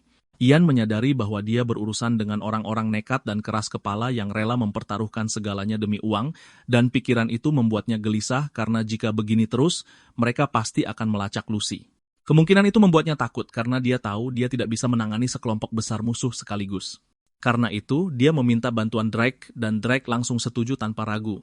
Ian memintanya untuk mengusir orang-orang tadi, dan jika perlu bahkan membunuh mereka. Mata Drake berbinar nakal saat mendengarnya karena dia sangat ingin melakukan apa saja untuk teman barunya. Tanpa membuang waktu sedetik pun, dia bergegas untuk menghadapi para pengejar. Ian mengerti bahwa membunuh orang itu mengerikan, namun ini adalah dunia fantasi abad pertengahan di mana membunuh dan dibunuh adalah bagian dari kehidupan sehari-hari. Dan jika dia ingin bertahan hidup di dunia ini, maka dia juga harus beradaptasi dengannya.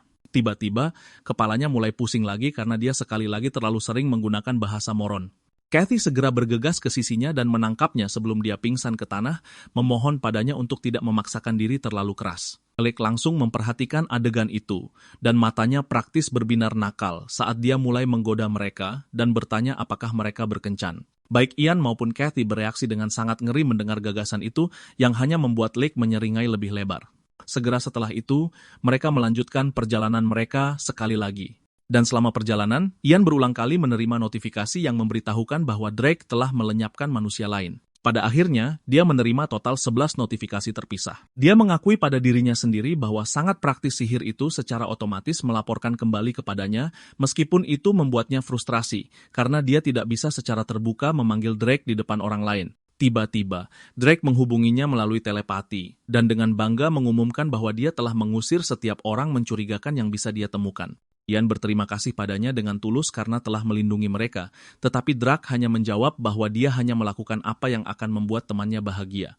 Kemudian, Drake bertanya apakah Ian benar-benar akan pergi karena dia benci mengucapkan selamat tinggal, meskipun dia mengakui bahwa ini adalah perpisahan untuk saat ini. Ian mengerti bahwa Drake tidak bisa meninggalkan pegunungan, dan kesadaran itu membuatnya sedih karena itu berarti mereka mungkin tidak akan bertemu lagi untuk waktu yang lama. Drake berterima kasih padanya sekali lagi untuk semua yang telah dia lakukan. Tapi sebelum mengakhiri pembicaraan mereka, dia tiba-tiba menyinggung misteri Phoenix. Tentu saja, Ian langsung tertarik. Akhirnya, mereka tiba di Riverville, dan Ian terus memikirkan kata-kata Drake tentang Phoenix. Rumor mengklaim bahwa seekor Phoenix es tinggal di suatu tempat di pegunungan utara, dan Ian merasakan dorongan kuat untuk melihatnya sendiri. Menurut legenda, Phoenix adalah makhluk yang tidak pernah benar-benar lenyap setelah mati dan memiliki kemampuan untuk berubah melalui setiap atribut, termasuk api, es, angin, dan bahkan batu. Ia dikenal sebagai monster dengan kemampuan adaptasi luar biasa terhadap lingkungan apapun, dan Ian diam-diam bertanya-tanya apakah mungkin untuk menciptakannya. Saat mereka mencapai gerbang, Lake dan para pedagang mengumumkan bahwa mereka berniat untuk bertemu dengan penguasa desa dan bertanya pada Ian dan Kathy apakah mereka ingin menemani mereka. Ian segera memutuskan untuk tidak ikut karena jika Lucy ingin melarikan diri dengan aman, maka menjauh dari bangsawan kuat dan pejabat tinggi mungkin adalah pilihan yang paling cerdas. Karena itu, dia mengatakan bahwa mereka berdua berencana untuk beristirahat di sebuah penginapan sebelum melanjutkan perjalanan mereka. Seketika, para pedagang mulai menggoda Ian dan Kathy lagi. Dan kali ini, Kathy dengan senang hati ikut bermain dengan mengklaim bahwa dia juga lelah. Dia bahkan bergelayut pada Ian dengan cara yang begitu meyakinkan, sehingga Lake segera mulai menjodohkan mereka sekali lagi dan hampir tersipu karena gembira. Setelah berpisah dari para pedagang, Kathy mengakui bahwa berpura-pura bersama Ian telah membuat segalanya jauh lebih mudah, karena itu menjauhkan orang-orang yang mengganggu darinya. Meskipun Ian jauh kurang antusias dengan pengaturan itu. Dia kemudian bertanya, mengapa Kathy bersikap begitu sopan terhadap rakyat biasa, padahal dia sendiri tidak lebih dari anak seorang petani. Kathy menjawab dengan jujur bahwa dia mengaguminya sekarang dan tidak melihat alasan untuk memperlakukannya dengan buruk. Ian memikirkan kata-katanya sejenak dan menyadari bahwa dia juga ingin tetap mudah didekati dan baik hati apapun yang terjadi. Sementara Kathy diam-diam mengagumi betapa sopannya Ian secara alami dan berharap dia bisa menjadi lebih seperti dia. Ian kemudian bertanya apa rencananya ke depan, dan Kathy menjelaskan bahwa dia bermaksud untuk mencari Count Katina. Ternyata, Count itu adalah pamannya dari pihak ibu, dan dia percaya bahwa jika dia menjelaskan semuanya, pamannya pasti akan membantunya. Ian segera bertanya apakah mereka berdua dekat, dan Kathy mengakui bahwa mereka tidak terlalu jauh satu sama lain. Meski begitu, Ian tidak bisa menahan rasa curiga dan menunjukkan bahwa dia tidak seharusnya mempercayai paman yang bahkan tidak terlalu dekat dengan saudara perempuannya sendiri secara membabi buta. Kathy langsung tersinggung dan menuntut untuk tahu bagaimana Ian bisa mencurigai pamannya, bersikeras bahwa tidak ada hal di dunia ini yang tidak akan pamannya lakukan untuknya.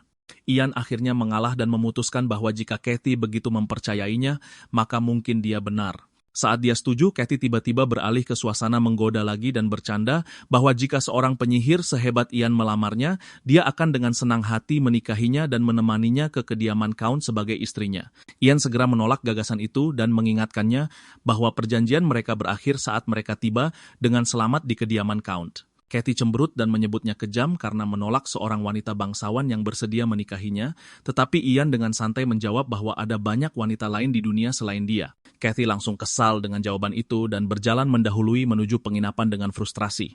Ketika mereka akhirnya tiba di penginapan, Ian menyerahkan sekantong emas kepada resepsionis dan membayar untuk sebuah kamar dan pemandian untuk malam itu.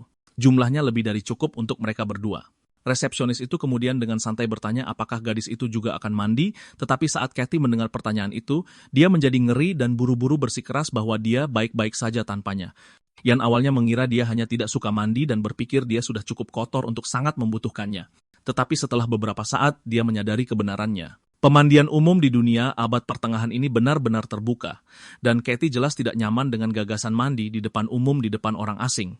Memahami keraguannya, Ian hanya memberitahu resepsionis bahwa hanya dia yang akan menggunakan pemandian itu. Kathy segera menghela napas lega. Sayangnya, saat percakapan ini berlangsung, 3 orang mencurigakan yang duduk di dekatnya diam-diam mengamati Kathy sepanjang waktu. Ian langsung menyadari tatapan mereka dan seketika menjadi protektif. Dia dengan cepat menyuruh Kathy untuk menarik jubahnya lebih erat karena orang-orang mengawasinya terlalu dekat dan dia melakukan hal yang sama untuk menghindari menarik perhatian lebih lanjut. Namun, pada saat itu, semuanya sudah terlambat karena orang-orang asing itu jelas telah memusatkan pandangan mereka pada Kathy dan tidak berniat melupakan wajahnya sekarang. Di sisi lain, para pria yang mengawasi Kathy memikirkan hal-hal menjijikkan tentangnya. Ini adalah pertama kalinya mereka melihat seseorang secantik dia. Dan bagi mereka, dia terlihat hampir seperti malaikat yang turun dari surga. Yang lebih membuat mereka kesal adalah kenyataan bahwa dia bepergian di samping seorang anak laki kurus berambut hitam seperti Ian, dan dalam pikiran mereka, seseorang seperti dia tidak pantas berada di dekat wanita seperti Kathy. Mereka saling bertukar pandang nakal dan dengan cepat sampai pada kesimpulan bahwa karena Ian dan Kathy jelas tidak berencana tinggal lama di penginapan, mereka harus bertindak segera jika ingin memiliki kesempatan untuk mengambilnya untuk diri mereka sendiri. Niat mereka sudah jahat sejak awal, dan mereka memutuskan bahwa hari ini adalah satu-satunya kesempatan mereka untuk bergerak. Sementara mereka terus bersekongkol di antara mereka sendiri, di tempat lain di dalam kastil, penguasa Riverville sedang berbicara dengan Lake. Selama percakapan, Lake tiba-tiba menyadari bahwa ini adalah kesempatan sempurna untuk mendapatkan simpati penguasa dan mungkin mengamankan tempat tinggal yang aman di dalam kastil itu sendiri. Karena itu, dia mulai menyanjung penguasa itu secara berlebihan, memujinya sampai pria itu terlihat senang dan sombong karena semua pujian itu. Begitu dia merasa waktunya tepat, Lake akhirnya mengungkapkan bahwa selama perjalanan mereka bertemu dengan seorang penyihir. Dia dengan penuh semangat menjelaskan segalanya mulai dari bagaimana penyihir itu berhasil menjinakkan seekor naga hingga bagaimana dia menyelamatkan mereka semua dari nasib yang mengerikan. Lake bahkan mengungkapkan bahwa penyihir itu saat ini sedang menginap di sebuah penginapan di dalam kota itu sendiri. Saat penguasa itu mendengar ini, ekspresinya berubah total karena alih-alih gembira, dia langsung merasakan ketakutan.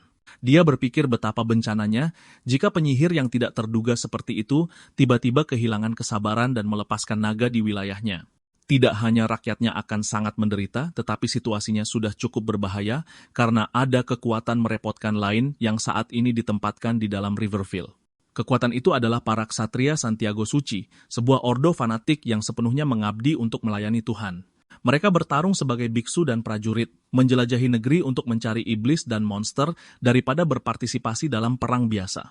Mereka dengan bangga menyebut diri mereka pelindung umat manusia, namun sang penguasa secara pribadi menganggap mereka sebagai orang-orang fanatik yang merasa benar sendiri dan membawa kekacauan kemanapun mereka pergi. Memikirkan para ksatria Santiago itu bertemu dengan seorang penyihir, penjinak naga saja sudah membuatnya ketakutan karena dia yakin jika konflik pecah di antara mereka, kota kecilnya yang damai akan hancur dalam prosesnya. Bertekad untuk mencegah bencana itu dengan segala cara, dia segera memerintahkan para komandannya untuk menyiapkan kamar untuk Lake dan kemudian memerintahkan mereka untuk memanggil para ksatria Santiago sekaligus agar dia bisa memisahkan kedua belah pihak sebelum sesuatu yang dahsyat terjadi. Sementara itu, Ian dan Kathy duduk bersama menyantap sarapan di penginapan. Setelah menyelesaikan makannya, Ian mengumumkan bahwa dia berencana untuk mandi dan dengan santai menyuruh Kathy untuk naik ke lantai 2 setelah dia selesai makan.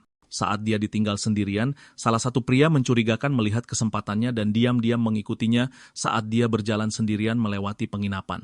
Dia tiba-tiba mendekatinya dan mengklaim bahwa anak laki-laki berambut hitam itu mengirimnya untuk segera mengantarnya ke dermaga karena ada urusan mendesak yang menunggu di sana.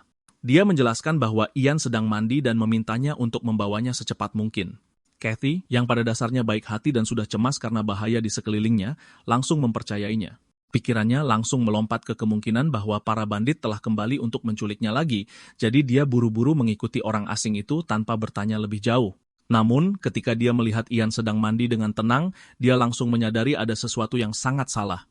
Sayangnya, pada saat kesadaran itu sampai padanya, semuanya sudah terlambat karena seseorang tiba-tiba melemparkan jubah ke wajahnya. Ian segera menyadari gerakan itu, dan tepat ketika salah satu pria mencoba menyerangnya, pria itu tiba-tiba kehilangan keseimbangan dan jatuh karena sihir Ian. Pada saat itu, Ian menyadari bahwa situasi ini sama sekali tidak mirip dengan skema tunangan Lucy. Ini adalah sesuatu yang sama sekali berbeda. Dan yang terburuk, Kathy sedang diculik tepat di depannya. Tanpa ragu, Ian menggunakan sihir cahayanya untuk menciptakan ilusi di sekelilingnya. Dia memiliki banyak kemampuan dan misteri aneh yang bisa dia manfaatkan, dan untuk saat ini, cahaya adalah yang paling mudah digunakan. Namun pada saat itu, sesuatu yang tidak terduga terjadi. Bayangan mulai merayap ke arahnya seolah-olah hidup, hampir mengundangnya untuk bermain bersama mereka. Ketika Ian membuka matanya lagi, dia tiba-tiba menyadari bahwa kegelapan itu sendiri telah menjadi sekutu barunya. Seketika, dia mengumpulkan bayangan di sekelilingnya dan melepaskannya ke para penculik.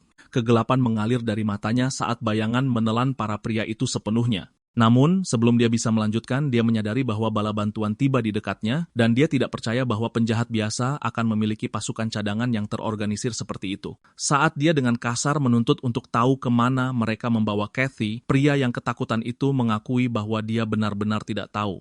Tiba-tiba, Ian merasakan ujung pedang yang dingin menekan punggungnya. Sebuah suara tegas memerintahkannya untuk menyingkir sementara pria lain menanyainya tentang kegelapan tadi dan bertanya apakah Ian yang mengendalikannya. Pada saat itu, Ian menyadari persis siapa yang telah tiba karena yang berdiri di belakangnya adalah para prajurit dari Ksatria Santiago Suci. Ian mengkonfirmasi tanpa ragu bahwa dia memang penyihir yang memanggil kegelapan. Meskipun saat berbicara, dia tidak bisa berhenti memikirkan pria tua menakutkan yang berdiri di hadapannya karena haus darah yang dipancarkannya begitu luar biasa. Penjahat itu segera mulai memohon kepada para ksatria untuk menyelamatkannya, dan tanpa malu berbohong bahwa penyihir itu tiba-tiba mencoba membunuhnya tanpa alasan sama sekali. Ian menatapnya dengan tidak percaya, tidak dapat memahami betapa santainya pria itu memutarbalikkan kebenaran. Ksatria tua itu menyipitkan matanya, dan berkata bahwa jika Ian benar-benar seorang penyihir, maka niat membunuh seperti itu sangat bisa dipercaya. Mendengar itu langsung membuat Ian kesal, tetapi pria tua itu terus berbicara dan mengklaim bahwa semua penyihir sama saja karena mereka memiliki haus darah yang berbahaya dan percaya mereka bisa melakukan apapun yang mereka suka tanpa konsekuensi. Ian sangat tersinggung dengan kata-kata itu, dan kemarahan mulai meningkat di dalam dirinya. Namun, sebelum dia bisa merespons dengan benar, pria tua itu berbicara dengan wibawa yang begitu besar sehingga Ian menyadari sesuatu yang penting tentang dunia ini. Di sini, memiliki mulut kotor dan kehadiran yang mendominasi sering dianggap sebagai bukti kekuatan dan keterampilan. Meski begitu, ksatria lain tiba-tiba melangkah maju dan menyatakan bahwa terlepas dari kemampuan Ian, itu tidak membenarkannya menggunakan sihir jahat. Ian terdiam mendengar kata-kata itu, sementara sang ksatria menjelaskan bahwa mengelilingi diri dengan kegelapan adalah tindakan berpaling dari surga dan menolak cahaya matahari. Menurutnya, bersembunyi dalam kegelapan tidak lebih dari perilaku seorang pengecut. Ian berpikir sejenak dengan hati-hati sebelum berdeham dan dengan tenang membantah bahwa hukum surga mengizinkan siang dan malam untuk hidup berdampingan. Dia kemudian bertanya kepada mereka, jika surga benar-benar hanya milik cahaya, lalu mengapa malam ada? Saat kata-kata itu keluar dari mulutnya, para ksatria jatuh ke dalam kebingungan eksistensial total. Ekspresi mereka berubah drastis saat mereka mencoba memproses argumennya, dan tak lama kemudian banyak dari mereka menjadi anehnya terpesona olehnya karena mereka menyadari penyihir muda ini memiliki tingkat kecerdasan yang jauh melampaui apa yang mereka harapkan. Memanfaatkan keheningan itu, Ian dengan sopan meminta mereka untuk memaafkannya karena saudara perempuannya baru saja diculik dan dia sangat perlu menyelamatkannya. Seketika, para ksatria menyadari bahwa penjahat itu telah menipu mereka sejak awal, dan setiap dari mereka menoleh ke arah pria pembohong itu dengan amarah di mata mereka. Ksatria tua itu kemudian memerintahkan seorang pria bernama Dietrich untuk mengawasi penjahat itu sebelum berbaris menuju penginapan sendirian. Sebagai bentuk permintaan maaf karena telah membuang waktu berharga Ian, dia menyatakan bahwa dia secara pribadi akan membantu menyelamatkan saudara perempuan Ian dan memastikan keselamatannya. Tak lama kemudian, mereka tiba di dermaga di mana para penculik yang tersisa mencoba menyelundupkan Katie pergi dengan perahu. Dia diikat erat di dalam kantong jenazah, sementara para pria itu bergegas melarikan diri sebelum ada yang menangkap mereka. Para ksatria langsung mengenali apa yang sedang terjadi dan menjadi geram karena para penjahat sudah bersiap untuk melarikan diri. Sementara itu, Ian menyadari sesuatu yang penting tentang waktunya. Matahari mulai terbenam, dan karena itu, dia menyadari bahwa dia bisa menggunakan sihirnya jauh lebih efektif sekarang. Ksatria tua itu bertanya kepada semua orang bagaimana mereka harus melanjutkan dan bersikeras bahwa demi menyelamatkan gadis yang tidak bersalah itu, mereka harus bekerja sama. Para ksatria menjadi bersemangat memikirkan pertempuran, tetapi Ian dengan cepat memperingatkan mereka bahwa menyerang langsung ke perahu bisa sangat berbahaya. Pria tua itu menolak untuk mundur dan bersikeras bahwa dia bersedia melakukan apapun yang diperlukan untuk membantu menyelamatkannya. Ian kemudian menjelaskan bahwa dia melihat sebuah kail besar di dekatnya dan berencana untuk menarik perahu itu kembali ke tepi entah bagaimana. Ksatria tua itu menatapnya dengan bingung dan bertanya, apakah dia berniat menggunakan sihir bayangan untuk hal seperti itu karena dia tidak bisa mengerti bagaimana itu bisa bekerja. Ian dengan santai menjelaskan bahwa dia memiliki pengetahuan dasar dari berbagai aliran sihir dan dapat menggunakan berbagai bentuk sihir daripada hanya berspesialisasi dalam satu. Ksatria tua itu menjadi semakin bingung karena sepanjang hidupnya dia hanya pernah melihat orang mendedikasikan diri mereka sepenuhnya untuk menguasai satu elemen daripada beberapa sekaligus. Tanpa membuang waktu lagi, Ian tiba-tiba mulai melantunkan mantra dalam bahasanya yang terkenal konyol dan memanggil sungai itu sendiri, memintanya untuk menciptakan rintangan dan memaksa perahu kembali ke tepi. Hampir seketika, sungai itu menanggapi perintahnya. Arus yang kuat mulai berputar dengan ganas, menyeret perahu ke belakang sementara ombak menghantam di sekitarnya dan membuat kapal itu menjadi kacau balau. Karena perubahan mendadak itu, Ian akhirnya berhasil menyelamatkan Katie dengan selamat. Saat dia dibebaskan, dia memeluknya erat karena lega. Ian segera menyadari bahwa jika dia terus bersikap mesra seperti ini, ksatria tua itu akan dengan cepat mengerti bahwa mereka sama sekali bukan saudara kandung. Karena itu, dia dengan canggung membalas pelukannya sambil diam-diam berpikir betapa lelahnya dia.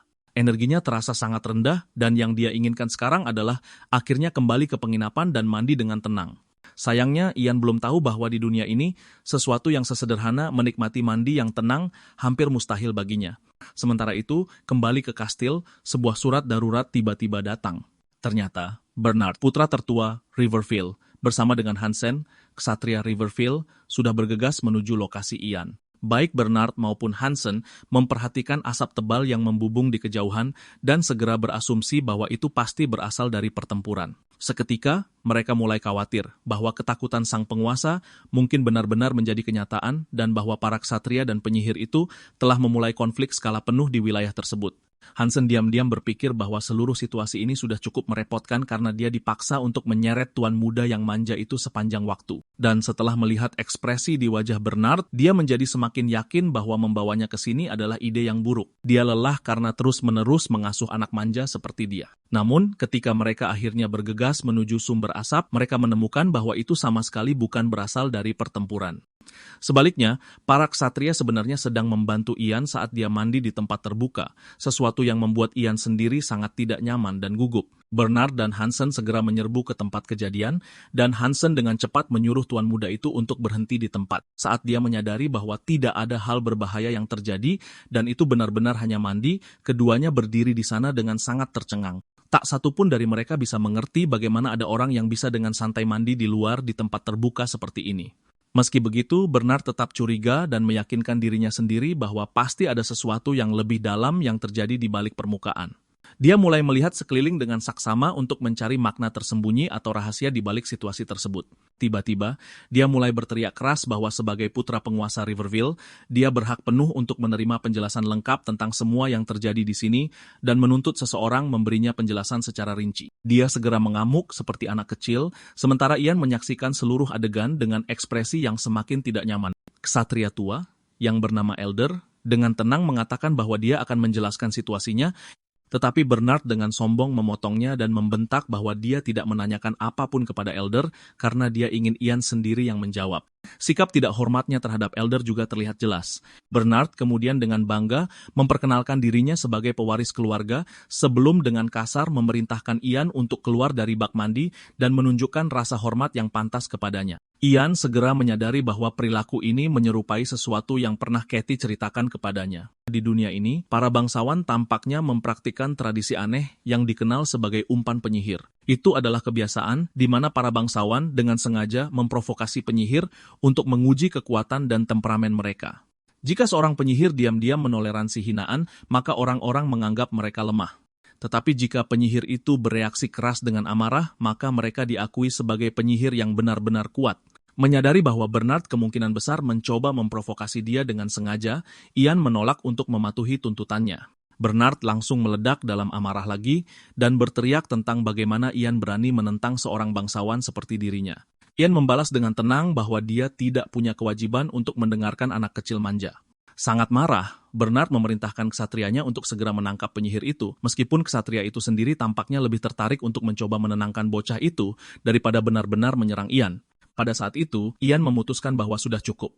Dia mengakui pada dirinya sendiri bahwa dia bisa menoleransi provokasi kekanak-kanakan sebelumnya, tetapi diperlakukan seperti penipu benar-benar keterlaluan. Bangkit dari bak mandi, dia melepaskan sihir gelap dan sihir terangnya sekaligus, menyebabkan tempat sampah, kapak, dan benda-benda di dekatnya melayang secara menakutkan di udara di sekelilingnya. Hansen dengan cepat mencoba menenangkan suasana dengan meminta maaf atas ketidaksopanan tuan muda dan meyakinkan Ian bahwa mereka sekarang sepenuhnya memahami kekuatannya.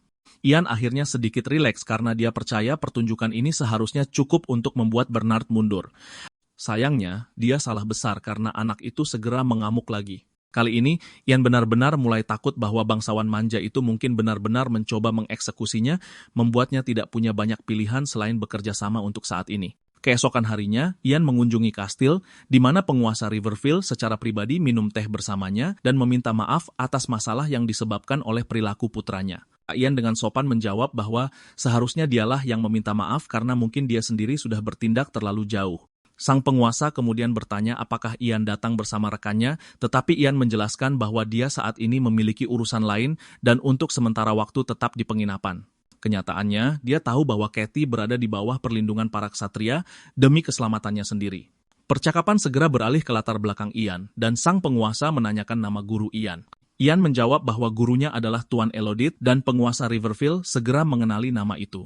Dia menjelaskan bahwa Elodie dikenal sebagai salah satu bintang yang sedang naik daun di akademi. Karena penasaran, dia bertanya apakah guru Ian pernah berbicara tentang selatan di mana akademi sihir itu sendiri berada. Diskusi mereka kemudian beralih ke politik saat sang penguasa bertanya apakah Ian berencana melakukan perjalanan menuju kerajaan Palgar atau kerajaan Roxelin. Ian mengakui bahwa dia bahkan tidak tahu tempat apa itu, yang menyebabkan sang penguasa menjelaskan bahwa ketegangan antara kedua wilayah tersebut semakin berbahaya akhir-akhir ini. Tampaknya, kerajaan Palgar telah mulai mengincar Roxland dan Ian dengan cepat menyadari bahwa ini kemungkinan berarti perang akan segera meletus di antara negara-negara tersebut. Sang penguasa kemudian bertanya apakah Ian sendiri juga berencana untuk pergi ke selatan, tetapi Ian menjelaskan bahwa dia sebenarnya bepergian ke timur karena dia sedang mencari misteri tertentu. Mendengar ini, sang penguasa memutuskan untuk memberinya hadiah. Ian menjadi bingung ketika sebuah peti tiba-tiba diletakkan di depannya. Sang penguasa mendorongnya untuk membukanya, dan ketika Ian melakukannya, dia menemukan sebuah tongkat di dalamnya. Sang penguasa menjelaskan bahwa tongkat itu pernah dimiliki oleh seorang aeromancer terkenal dan disebut gerbang sayap. Ian dengan hati-hati mengambilnya dan langsung menyadari betapa sempurnanya tongkat itu baginya. Meskipun dari luar terlihat tidak lebih dari tongkat biasa, memegangnya secara aneh terasa seperti akhirnya mendapatkan properti yang sempurna untuk seorang penyihir sejati. Meski begitu, dia benar-benar menghargai pemberian itu. Sang penguasa menjelaskan bahwa ini harus dianggap sebagai tanda terima kasih karena telah memaafkan perilaku keterlaluan putranya. Ian dengan tulus berterima kasih padanya dan dengan senang hati menerima hadiah itu. Namun, saat dia kembali dari pertemuan itu, dia tiba-tiba mendengar seseorang dengan putus asa meneriakkan namanya. Ian langsung menjadi waspada. Kathy bergegas ke arahnya dengan panik dan mengumumkan bahwa sesuatu yang buruk telah terjadi. Kemudian dia menunjukkan seekor burung gagak yang telah terperangkap olehnya. Melihat bahwa itu hanya seekor gagak, Ian akhirnya tenang dan Kathy tersenyum lega. Pria tua itu menjelaskan bahwa seorang pemburu menangkap burung itu pagi tadi dan berencana untuk memasak dan memakannya, tetapi Kathy menghentikannya dan membawa gagak itu pergi sebelum dia bisa melakukan apapun.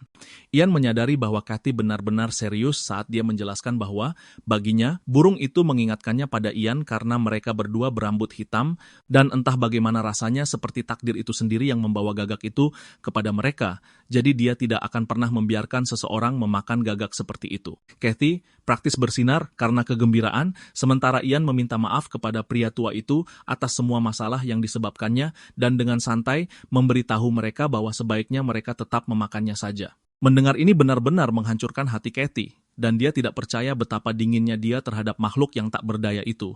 Sementara Ian mencoba menenangkannya, para ksatria sudah senang membayangkan akan mendapatkan makan siang gratis. Lalu tiba-tiba, Ian mendengar suara yang memohon padanya untuk menyelamatkannya. Dia segera menyuruh yang lain untuk berhenti sejenak sebelum dengan hati-hati mengambil gagak itu, hanya untuk menyadari bahwa makhluk itu dengan putus asa memohon bantuan. Ian mulai berbicara dengan gagak itu dan dengan cepat menyadari bahwa meskipun burung itu tidak dapat memahami kata-katanya, dia entah bagaimana dapat memahami gagak itu dengan sempurna. Dia menyadari bahwa bahasa Meronius tidak berfungsi dengan baik di sini, mungkin karena makhluk itu tidak memiliki cukup misteri agar sihirnya dapat terhubung sepenuhnya. Dia mencoba berkonsentrasi lebih keras, tetapi gagak itu terus panik dan mengulangi dirinya sendiri berulang kali sampai Ian akhirnya membentak dan dengan marah menyuruhnya diam karena dia sudah akan menyelamatkannya dan tidak perlu mendengar permohonan putus asa yang sama Vienna Shimta sekali lagi. Gagak itu langsung terdiam dan Ian berpikir bahwa meskipun gagak itu tidak dapat memahami bahasanya dengan baik, ia pasti tahu kapan harus membaca suasana dan tetap diam. Para ksatria menatapnya dengan tidak percaya karena sang penyihir dengan santai berbicara dengan seekor gagak seolah-olah itu adalah manusia lain. Ian menjelaskan bahwa gagak itu memohon bantuannya dan Kathy menjadi sangat gembira karena sekarang gagak kesayangannya akan bertahan hidup. Dia berseri-seri bahagia dan berkata bahwa dia tahu sejak awal bahwa burung itu istimewa. Elder berkomentar bahwa nona muda itu tampaknya mampu merasakan misteri dengan cara yang sama seperti Ian dan Kathy menjadi lebih bahagia mendengar dirinya dibandingkan dengannya. Ian kemudian dengan hati-hati menyembuhkan sayap gagak yang patah dan Kathy dengan gembira mengatakan bahwa sekarang lukanya akan cepat pulih. Setelah itu, dia bertanya apa yang akan mereka lakukan dengan burung itu karena jika mereka hanya mengembalikannya kepada para pemburu, burung itu akan tetap dimakan dan menyelamatkannya tidak akan ada artinya. Ian berpikir sejenak sambil menatap mata gagak itu, dan gagak itu sekali lagi memohon padanya untuk tidak meninggalkannya karena manusia di sekitar sini menakutkan. Meskipun Ian berpikir makhluk itu sangat menyebalkan, dia tetap menghela napas dan meletakkannya di bahunya. Kathy segera bertanya apakah mereka benar-benar akan membawanya, dan Ian menjawab ya, setidaknya sampai sayapnya sembuh total. Wajah Kathy bersinar karena gembira dan bersikeras bahwa mereka perlu memberinya nama yang pantas. Dia memberikan beberapa saran, tetapi Ian tidak menyukai satupun dari mereka. Jadi akhirnya, dia memutuskan nama Oberon. Kathy langsung menyukainya. Dan sejak saat itu, gagak itu dikenal sebagai Oberon. Burung itu dengan bangga menyatakan bahwa mereka sekarang bisa menikmati kehormatan melayaninya, dan Ian langsung berpikir bahwa gagak itu sudah menjadi terlalu lancang demi kebaikannya sendiri. Kathy lalu menyarankan agar mungkin mereka sebaiknya melanjutkan perjalanan bersama para ksatria, karena dia sadar itu akan jauh lebih aman daripada berkelana sendirian hanya berdua. Ian memikirkan kata-katanya dengan saksama dan menyadari bahwa ada benarnya juga, karena bandit biasa tidak akan pernah berani menyerang kelompok yang dilindungi oleh para ksatria Santiago. Namun, dia bertanya-tanya apakah itu akan membantu mereka jika para ksatria tidak menuju ke tujuan yang sama. Sebelum dia bisa berpikir lebih jauh, Elder menghampiri dan bertanya mengapa mereka berdua terlihat begitu khawatir. Sambil duduk di samping mereka, dia menjelaskan bahwa tidak peduli seberapa berbakatnya Ian sebagai seorang penyihir, bepergian sendirian dengan seorang wanita masih sangat berbahaya.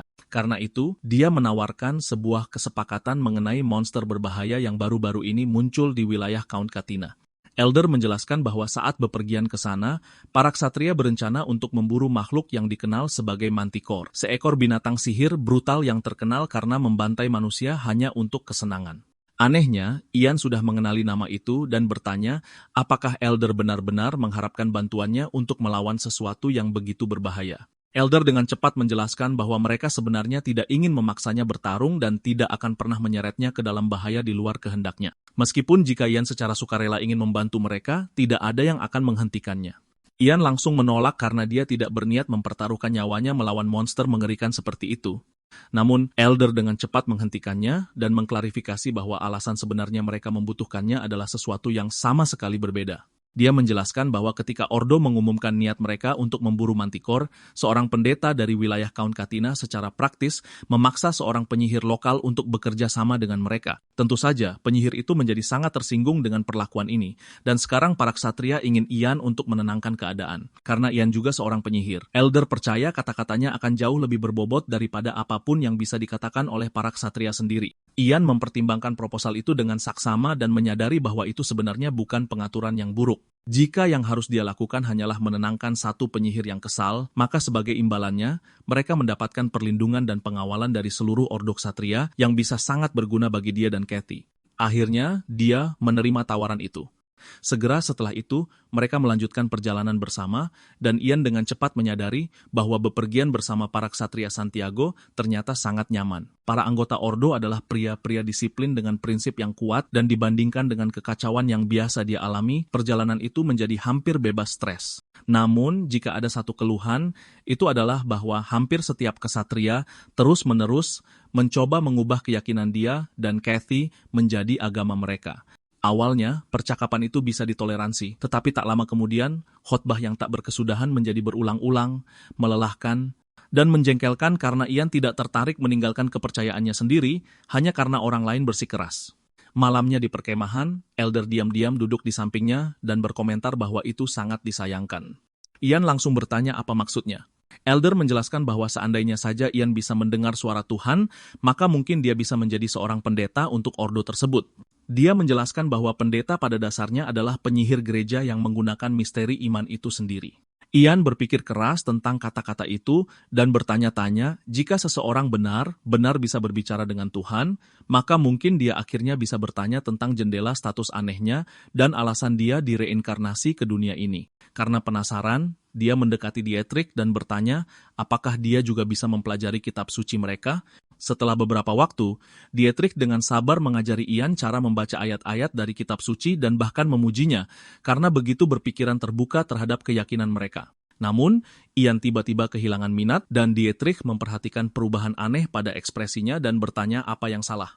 Ian menjawab bahwa Dietrich baru saja memujinya beberapa saat yang lalu, namun seketika Dietrich menjadi waspada dan bersikeras bahwa dia tidak mengatakan apa-apa sama sekali. Bingung, Ian bersumpah bahwa dia dengan jelas mendengar suara yang berbicara langsung kepadanya. Saat itulah dia tiba-tiba menyadari bahwa suara itu sama sekali tidak terdengar seperti suara manusia. Kemudian suara aneh lain berbisik di telinganya, dengan tenang menyarankan bahwa mungkin pembicaranya bukanlah makhluk yang bisa disebut manusia sama sekali, dan Ian benar-benar bingung tentang apa yang sebenarnya terjadi padanya. Ian menyadari bahwa suara yang berbicara di dalam kepalanya mungkin sebenarnya adalah yang membawanya ke sini, jadi dia segera berteriak dan menuntut jawaban. Dia terus menumpuk pertanyaan, menanyai sang pencipta yang dianggapnya tentang jendela status dan mengapa dia dilemparkan ke dunia ini tepat setelah dia baru saja lulus.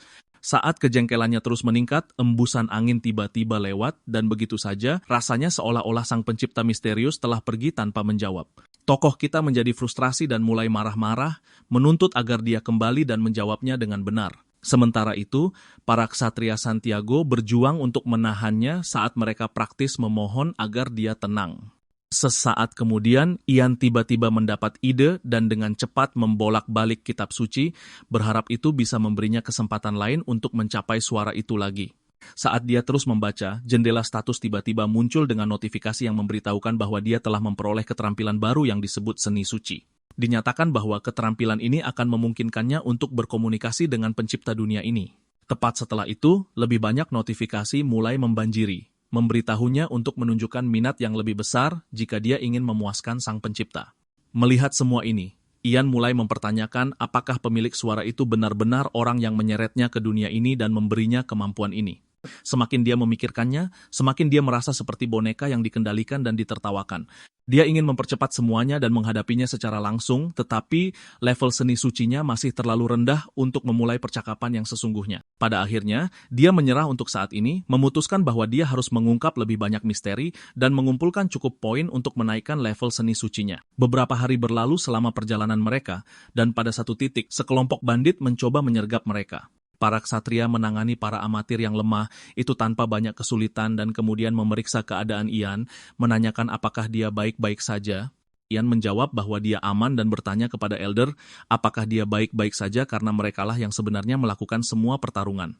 Elder menertawakannya dan mengatakan bahwa tidak peduli seberapa tua dirinya, dia tetap tidak akan kalah dari beberapa bandit amatir. Ian mengambil kesempatan untuk bertanya lebih banyak tentang masa lalunya dan menyebutkan bahwa dia pernah mendengar bahwa Elder dulunya adalah seorang tentara bayaran. Elder mengakuinya dan mengatakan bahwa meskipun sekarang dia terlihat seperti orang tua, dia pernah menjadi jagoan yang dikenal di mana-mana. Dia menjelaskan bahwa dia harus mulai menggunakan nama samaran Elder, karena setiap kali orang mendengar nama aslinya, mereka akan mengejarnya hanya untuk mendapatkan perhatian dan membuat nama untuk diri mereka sendiri. Mendengar ini, Ian mulai bertanya-tanya apakah pria itu benar-benar setenar itu. Setelah para bandit diatasi, salah satu ksatria melapor kepada Elder dan memberitahukan bahwa jalan di depan terbagi menjadi 2 jalur. Dia menjelaskan bahwa jalur timur mengarah ke Kastil Count, sedangkan jalur barat menuju ke area Manticore. Pria tua itu kemudian memberitahu Ian bahwa penyihir yang dia sebutkan tinggal di suatu tempat dekat area Manticore dan menunjuk ke arah itu, memintanya untuk bergegas. Ian menghentikan kelompok itu sejenak dan menyarankan kepada Cathy agar mereka terlebih dahulu menemui penyihir itu sebelum menuju ke tempat Count. Lucy langsung menolak dan mengatakan dia akan pergi sendiri saja. Ian menjadi khawatir dan bertanya apakah dia akan baik-baik saja sendirian. Dia tersenyum dan menjawab bahwa dia bukan anak kecil dan dia yakin bahwa jalan timur akan membawanya langsung ke tempat pamannya. Dia melambaikan tangan selamat tinggal dan pergi tanpa ragu-ragu. Melihatnya pergi dengan begitu santai, membuat Ian tidak nyaman saat dia bertanya-tanya apakah dia akan benar-benar baik-baik saja. Dia kemudian memutuskan untuk berurusan dengan penyihir itu secepat mungkin agar dia bisa memeriksanya sebelum terjadi sesuatu yang buruk. Pria tua itu bertanya kepada anak laki-laki itu mengapa adiknya pergi tanpanya, tetapi Ian hanya menjawab bahwa dia akan segera menyusulnya dan dengan cepat mengalihkan topik kembali ke penyihir itu. Pria tua itu mencondongkan tubuh ke bahu Ian dan bertanya apakah dia siap secara mental untuk menghadapi apa yang akan datang. Dia mencoba menakutinya dengan menjelaskan betapa berbahayanya penyihir dan menambahkan bahwa orang yang akan mereka temui sudah kesal karena ordo tersebut. Ian mempertanyakan mengapa para ksatria yang membersihkan kekacauan ordo dan pria tua itu dengan santai menjawab bahwa mereka dibayar mahal untuk itu. Jawaban itu membuat Ian sadar mengapa semua ksatria mengenakan baju zirah yang begitu mengkilap dan mahal. Kemudian pria tua itu menunjukkan sedikit simpati dan meyakinkannya bahwa karena Ian juga seorang penyihir, penyihir yang lain mungkin akan tenang begitu melihat wajahnya. Ian mulai bertanya, tanya orang seperti apa dia, karena ini akan menjadi pertama kalinya dia bertemu dengan seorang penyihir selain tuannya. Sementara itu, penyihir wanita bernama Monty Campbell, yang lebih mirip penyihir yang tidak menyenangkan, terlihat sedang mengaduk sepanci sup. Adegan beralih kembali ke beberapa waktu sebelumnya ketika Ordo mendekatinya dan meminta sihirnya untuk membantu menangkap Manticore. Ordo itu bersikap kasar dan menyuruhnya untuk merasa berterima kasih karena hutan berada di bawah kendali mereka. Sikap ini membuat Manny marah, dan sebagai gantinya dia menawarkan mereka kesempatan untuk mencoba masakannya jika mereka menginginkan bantuannya. Dia menggunakan bau mengerikan dari supnya untuk menakut-nakuti mereka, dan itu berhasil. Saat cerita beralih kembali ke masa sekarang, para ksatria dan Ian tiba di dekat tempat penyihir itu. Elder memberitahunya bahwa penyihir yang akan mereka temui adalah Manny Campbell, dan memperkenalkannya sebagai penyihir tanaman yang terkenal. Dia melanjutkan dengan menjelaskan bahwa dia dapat mengendalikan tanaman dengan bebas dan bahkan mampu membuat racun yang sangat mematikan darinya. Elder kemudian menambahkan bahwa alasan sebenarnya mereka datang ke sini adalah untuk mendapatkan racunnya yang mereka butuhkan untuk memburu Manticore. Saat itu juga, bau yang mengerikan menyebar di udara, membuat para ksatria dengan cepat menutupi hidung mereka dengan jijik. Monty muncul, tertawa dengan santai namun jahat, dan mengatakan bahwa dia telah menunggu mereka dan senang melihat mereka benar-benar kembali untuk mencoba supnya yang lezat. Dia menyajikan mereka semangkuk sup ayam bawang putihnya yang berbau busuk dan jelas berbahaya. Para ksatria tetap menutupi hidung mereka sambil dengan enggan memegang mangkuk berbau busuk di tangan mereka. Ketika Elder mencoba menjelaskan bahwa mereka tidak datang ke sini untuk menguji kekuatannya melalui hidangan seperti itu, Monty menjawab bahwa makanan langkanya terbuat dari bahan-bahan terbaik yang dia panen sendiri.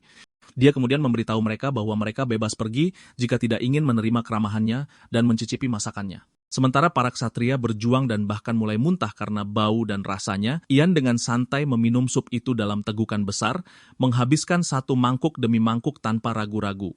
Rupanya, dia akhirnya sangat menyukai rasanya sehingga dia tidak bisa berhenti memakannya lebih banyak lagi. Penyihir itu menjadi khawatir saat dia melihatnya terus melahap hidangan yang tampak beracun tanpa melambat sama sekali. Ketika Ian dengan tenang memberitahu penyihir wanita itu bahwa rasanya benar-benar enak, Manny merasa sulit untuk percaya apa yang didengarnya. Ian melanjutkan dengan menyebutkan bahwa dia sangat menyukai jumlah bawang putih yang dia tambahkan ke dalam sup dan terus memakannya tanpa ragu-ragu. Manny dan para ksatria mulai merasa tidak nyaman melihat pemandangan ini, dan dia dengan cepat melangkah lebih dekat kepadanya dan bersikeras bahwa itu sudah cukup.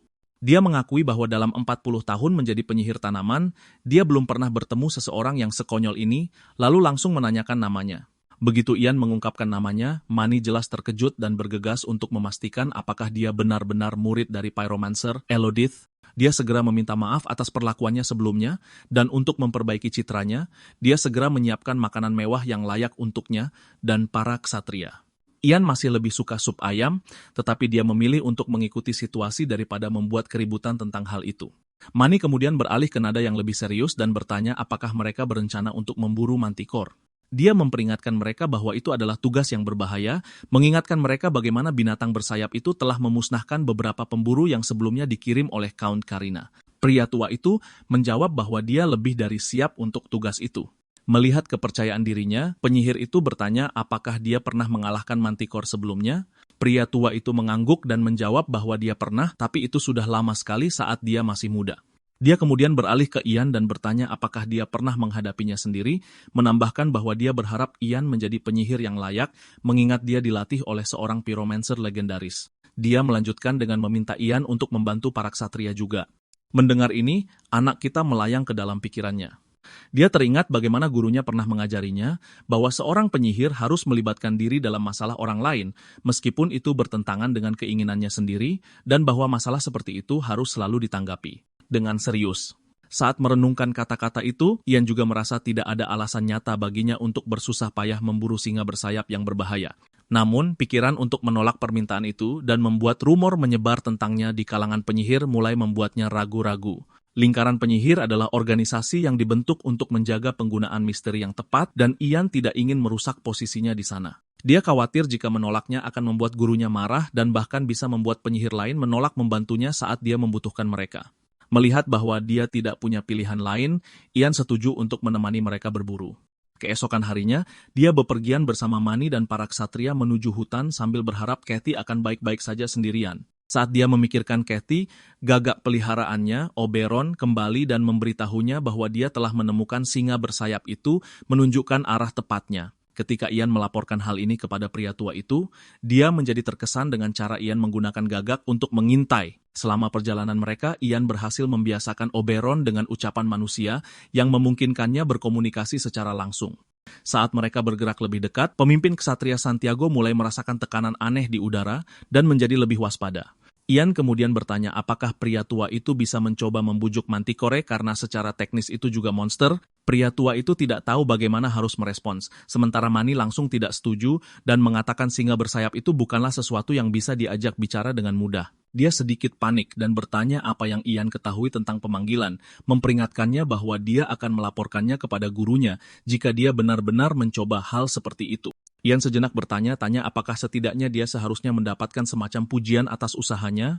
Saat itu juga, salah satu ksatria menunjuk ke suatu arah dan memberitahu mereka bahwa mereka akhirnya bertemu dengan monster itu.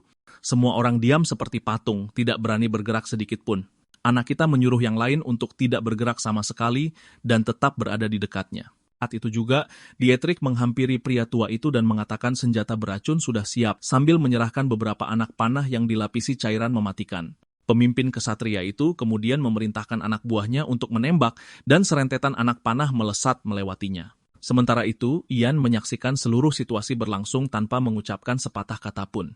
Saat panah berujung racun melesat ke depan, pahlawan kita tiba-tiba menjadi waspada. Proyektil itu memantul dari kulit monster tanpa meninggalkan bekas sedikit pun. Dia dengan cepat membagikan info ini kepada pria tua yang memegangi kepalanya karena frustrasi, sementara Dietrich bertanya apa yang harus mereka lakukan selanjutnya. Tepat saat dia akan memerintahkan serangan lain, tawa jahat menyebar ke seluruh area dan monster itu akhirnya menampakkan dirinya. Oberon yang malang terlihat seperti akan pingsan karena ketakutan. Ian menyadari bahwa sekarang monster itu ada tepat di depan mereka, tidak ada waktu untuk menyiapkan panah beracun lagi. Karena tidak ada pilihan lain, dia melihat ke langit dan mengeluarkan raungan kuat menggunakan Moronius. Semua orang terdiam sementara Monty menyadari bahwa anak itu benar-benar berhasil melakukannya. Bahkan Manticore berhenti bergerak dan keduanya berdiri saling berhadapan. Monster itu menjadi tertarik karena seorang manusia bisa berbicara bahasanya dan mengatakan bahwa Ian tidak seperti yang lain. Memaksa dirinya untuk tetap tenang, anak kita mempertahankan nada sopan dan memperkenalkan dirinya. Namun, monster itu segera memotongnya dan menyuruhnya diam dan tenggelam di genangan air. Mendengar itu, Ian meninggalkan sikap sopannya dan bertanya makhluk keji macam apa dia sebenarnya. Manticore itu tampak senang dengan respons langsung itu dan mengatakan bahwa ini baru benar. Dia menyuruh manusia itu untuk berterus terang dan bertanya saja jika dia ingin tahu sesuatu. Menyesuaikan nada itu, Ian mengatakan bahwa dia menginginkan kepala monster itu. Jawaban itu membuat makhluk itu tertawa terbahak-bahak, mengatakan bahwa dia menyukainya. Dia kemudian menawarkan kesepakatan kepada penyihir itu, menyuruhnya untuk bergabung dengannya, dan mencabik-cabik manusia kotor itu. Gagasan itu mengejutkan Ian sementara Manticore terus berbicara tentang bagaimana dia akan menikmati rasa daging manusia. Dia memberitahu anak itu bahwa dia bisa memiliki wanita sebanyak yang dia mau, dan setelah dia selesai, Manticore juga akan memakannya. Monster itu mulai bersemangat dengan pikiran itu, tetapi anak kita memotongnya dengan desahan kecewa. Meludah ke tanah di depan makhluk itu, dia mengatakan gagasan itu terlalu menjijikkan untuk dipertimbangkan. Anak kita dan Oberon keduanya mengacungkan jari tengah mereka dan melontarkan hinaan yang akan membuat ibunya serangan jantung. Dietrich mencoba berbicara dengan jelas gugup, tetapi terpotong saat Manticore bersiap-siap untuk bertarung. Beralih ke bahasa Inggris, dia mendorong cakarnya ke depan seperti tombak dan menyatakan bahwa Ian adalah manusia yang layak dibunuh olehnya. Pahlawan kita lebih terkejut bahwa monster itu bisa berbicara dalam bahasa umum dan membeku karena terkejut. Mani bereaksi cepat dan merapalkan mantra sambil menghentakkan kakinya ke tanah. Tumbuhan mulai tumbuh dengan cepat, membentuk sulur-sulur besar yang menjulang seperti dinding dan memisahkan binatang buas itu dari mereka. Namun, pria tua itu tidak tenang dan malah mulai memarahi Mani atas tindakannya. Dia terlihat bingung dan mengatakan dia menjebak monster itu. Tetapi pria tua itu mengingatkannya bahwa anak buahnya juga terjebak. Dia berhenti sejenak sebelum membantah bahwa para ksatria tidak berdaya dan akan berhasil entah bagaimana. Tiba-tiba, pria tua itu membeku saat mendengar teriakan dari sisi lain dinding. Khawatir akan anak buahnya, dia lari sementara keduanya memanggilnya untuk berhenti. Sesaat kemudian, mereka tiba di tempat itu, dan dia langsung bertanya apakah semua orang masih hidup. Suasana menjadi serius saat seorang ksatria mengatakan mereka selamat, tetapi Dietrich terluka parah. Terbaring kesakitan, ksatria yang setia itu meminta maaf karena membiarkan monster itu kabur, tetapi pemimpin ksatria Santiago memotongnya dan memeluknya erat. Ian merasa hampir hancur dan mengepalkan tinjunya dengan erat.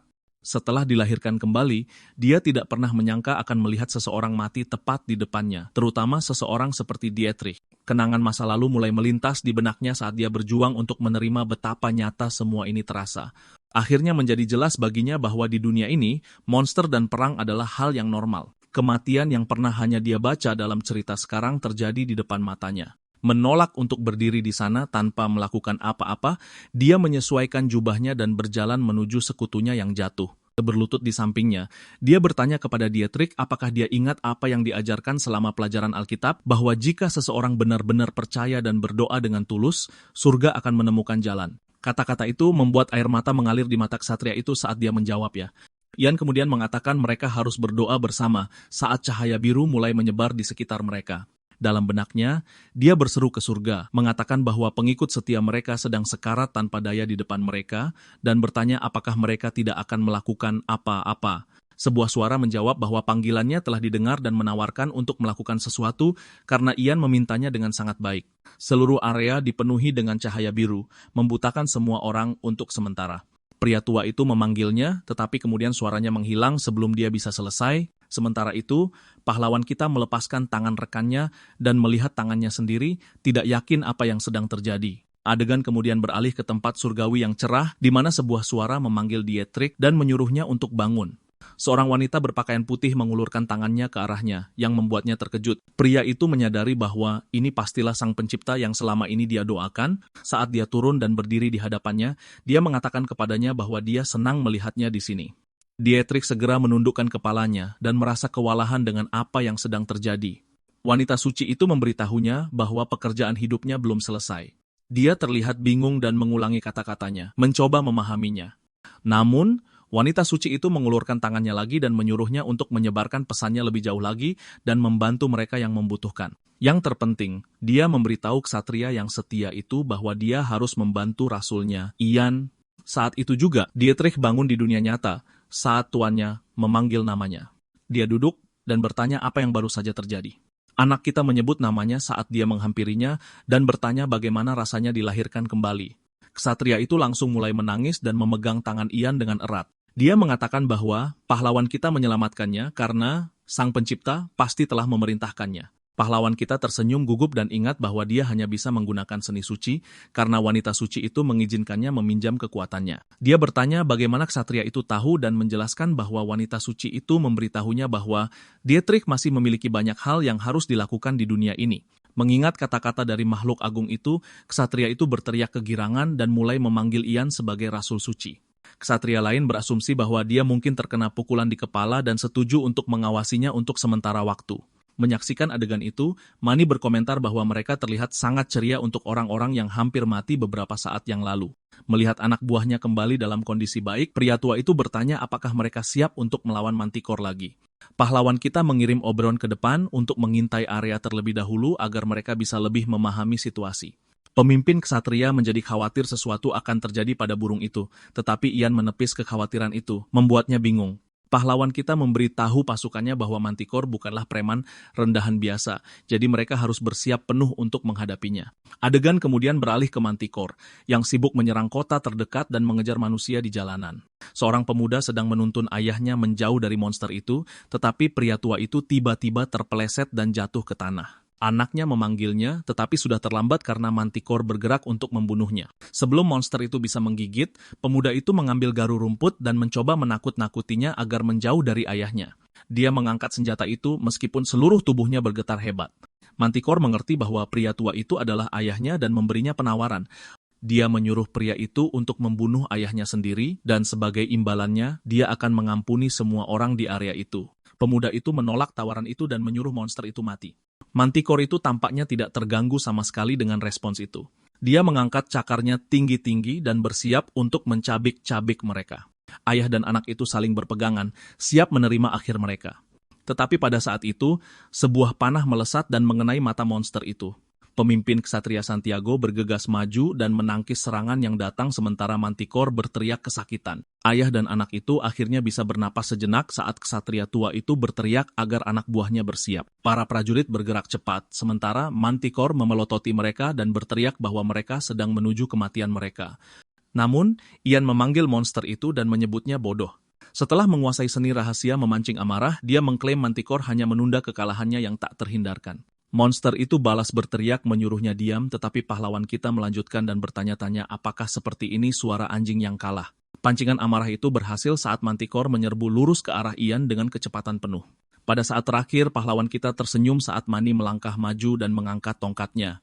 Dia mengaktifkan mantra pertumbuhan tanaman lain yang melilit monster itu dengan erat dalam sulur-sulur. Pria tua itu kemudian memerintahkan anak buahnya untuk bertindak dan mereka melemparkan botol tanah liat ke Manticore yang terperangkap. Binatang buas itu menjadi lebih marah saat tubuhnya tertutup cairan aneh. Sementara itu, Monty memberitahu Ian bahwa sekarang adalah saatnya untuk bersinar. Anak kita melangkah maju dan mengaktifkan sihir apinya dengan jentikan jari. Manticore terlambat menyadari bahwa cairan itu adalah minyak dan langsung dilalap api. Teriakannya perlahan mereda sementara Ian tidak menunjukkan reaksi, mengejek musuhnya sampai dia menjadi serpihan renyah. Setelah semuanya berakhir, para warga melangkah maju untuk menunjukkan rasa terima kasih mereka kepada para ksatria yang dengan tenang mengklaim bahwa mereka hanya menjalankan tugas. Dari latar belakang, anak kita menatap dingin pemimpin ksatria Santiago, menyaksikan kakek tua pikun itu menikmati semua pujian. Oberon menatapnya dengan mata polos dan dengan sarkastis bertanya mengapa tuannya yang hebat tidak mendapatkan rasa hormat yang pantas ia dapatkan. Dia menyuruh bola bulu kecil yang menyebalkan itu untuk diam, lalu bertanya-tanya apakah tindakannya memanggang Manticore hidup dengan sihir api justru mengintimidasi warga. Saat itu, dia benar-benar terkejut ketika seorang pemuda dan kakeknya melangkah maju untuk berterima kasih karena telah menyelamatkan hidup mereka. Dia membeku sejenak, tidak yakin bagaimana harus bereaksi karena dia tidak pernah menyangka ada yang akan berterima kasih padanya. Senyum lebar merekah di wajah lelaki tua itu saat dia memperhatikan reaksi itu. Pemimpin ksatria tiba-tiba membungkuk berterima kasih kepada penyihir perkasa yang menyelamatkan semua orang dari mantikor jahat. Ian dengan canggung menjawab bahwa dia hanya mengikuti perintah Mani, jadi tidak perlu baginya untuk membungkuk seperti itu. Jawaban itu mengejutkan pemimpin ksatria yang tidak menyangka kerendahan hati seperti itu sepadan dengan keterampilan dan kehadirannya. Menurut pengalamannya, anak-anak seperti dia biasanya tumbuh menjadi pahlawan yang reputasinya membuat mereka tampak lebih mulia daripada bangsawan sejati. Segera setelah itu, sekelompok penjaga mendekati para ksatria dan bertanya apakah mereka yang bertanggung jawab menjatuhkan binatang buas itu.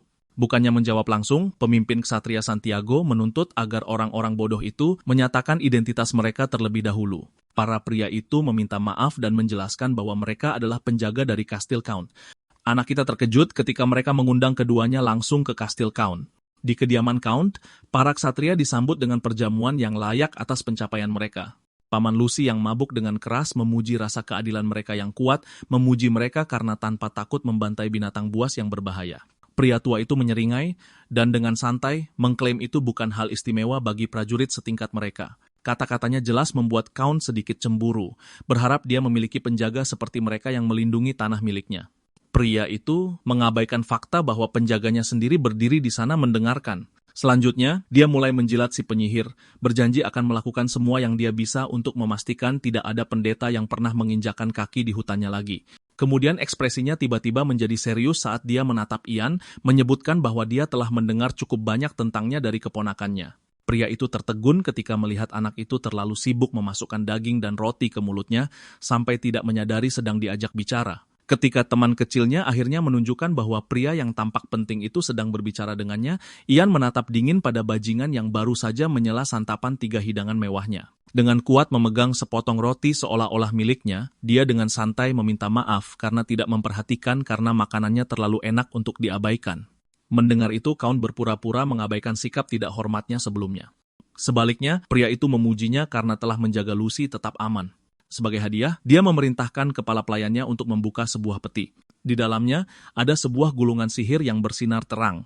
Dikatakan bahwa mantra kuat tertulis di gulungan seperti itu, yang akan melepaskan sihir yang tersimpan saat dirobek. Melihat barang langka seperti itu tepat di depannya, pahlawan kita benar-benar terpesona. Sambil memegang kertas halus di tangannya, dia dengan cermat mengamati tulisan yang tertulis di atasnya. Count menyeringai dan bertanya apakah hadiah yang dia siapkan khusus untuknya memenuhi harapannya. Pahlawan kita mengungkapkan rasa terima kasihnya atas hadiah yang luar biasa itu, tetapi Count menjawab bahwa itu pantas untuk pahlawan yang membawa kembali Lucy-nya yang berharga dengan selamat. Dengan jentikan jarinya, pintu-pintu ruang perjamuan terbuka lebar. Saat itu, gadis bangsawan itu masuk mengenakan gaun yang indah bersama dengan topi penyihir yang sangat panjang, setengah dari tinggi badannya. Topi konyol itu hampir membuat pria kita tersedak saat dia berjuang menahan tawanya. Saat Lucy duduk di samping pamannya, dia bertanya-tanya di mana gadis itu menemukan kostum konyol seperti itu. Dengan malu-malu menatap pahlawannya, Lucy dengan lembut bertanya apa kabarnya. Setelah melihat cara mereka berdua saling memandang sejenak, pemimpin ksatria dengan menggoda mengingatkannya bahwa dia pernah memanggilnya adiknya. Dilihat dari ekspresinya, dia melihatnya lebih dari itu. Selanjutnya, Count memberikan proposal kepada penyihir kita. Dia ingin Ian menemani Lucy dalam misinya untuk membalas dendam pada bajingan yang menyakitinya. Count dengan tegas meminta agar dia bergabung dengan pasukannya untuk memastikan keberhasilan misi. Anak kita dengan cepat menyadari bahwa gulungan sihir itu bukanlah hadiah gratis. Itu jelas umpan yang dimaksudkan untuk menekannya agar menerima tawaran itu. Tetap saja, peran seorang penyihir yang merapal mantra dari barisan belakang tidak terlalu berbahaya, jadi dia tidak sepenuhnya menentang ide itu. Selain itu, jika semua berjalan lancar, dia bisa mendapatkan hadiah besar dari Lucy dan pamannya. Tetap rendah hati seperti biasa. Dia setuju jika mereka percaya penyihir rendahan sepertinya bisa membantu, maka dia akan bergabung dengan mereka. 3 hari kemudian, semua orang, termasuk Lucy, berkumpul di luar kediaman Count. Lucy menjelaskan bahwa Count sibuk dengan persiapan, tetapi dia akan memberi mereka sambutan besar begitu mereka kembali. Pemimpin ksatria Santiago hanya tersenyum dan mengatakan dia menantikannya. Sementara itu, anak kita merasa kesal karena pasukan mereka kehilangan beberapa orang yang cakap, semua karena Count tanpa malu menyuap mereka dengan harta karunnya. Saat itu, pria tua itu tiba-tiba berterima kasih padanya karena telah setia di sisinya selama ini.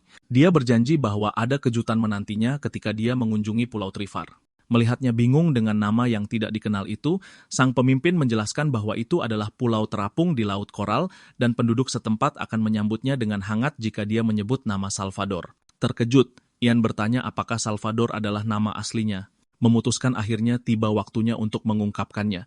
Tetua itu dengan tenang menyatakan bahwa namanya adalah Salvador dan dia berasal dari keluarga Orcus. Meskipun Ian tidak langsung mengerti pentingnya hal itu, Lucy langsung mengenali nama Salvador dari serigala putih. Pria tua itu tertawa rendah hati dan geli mendengar gelar lamanya. Sementara itu, anak kita berdiri di sana merasa benar-benar tersisih dari percakapan. Menyadari dia tidak tahu apa-apa, Lucy menjelaskan kepada si bodoh itu bahwa dia sedang berdiri di hadapan mantan pemimpin tim tentara bayaran pribadi Kaisar, para serigala putih. Pemimpin mereka begitu ahli dalam pedang sehingga desas-desus mengatakan Kaisar sendiri memberinya gelar Master Pedang. Itu berarti mereka saat ini berada di hadapan legenda hidup. Namun, Oberon dan Ian tidak peduli sama sekali. Keduanya menatap kosong seolah itu bukan masalah besar. Terkejut dengan reaksi mereka, Lucy memuji-muji pria tua itu. Dia bingung mengapa dia tidak menjadi gila dan bersalto karena menghirup oksigen yang sama dengan seseorang setingkat itu. Di sisi lain, Salvador tidak terlihat terlalu terkejut dengan reaksi datar Ian karena dia sudah menduganya. Meski begitu, dia menikmati saat orang-orang mengerumuninya dan menjadi gila setelah mengetahui identitas aslinya. Dengan itu, Master Pedang dan penyihir bersiap untuk berangkat. Salah satu ksatria meraih tangan anak kita. Dia terlalu emosional saat bertanya apakah mereka akan bertemu lagi. Sebelum mereka pergi, Salvador menjabat tangan Ian dan berjanji akan bertemu lagi dengannya di Pulau Terapung. Pria tua itu kemudian mendoakan perjalanannya aman sampai hari itu tiba. Kemudian, sang Count naik ke atas panggung untuk berpidato di hadapan pasukannya.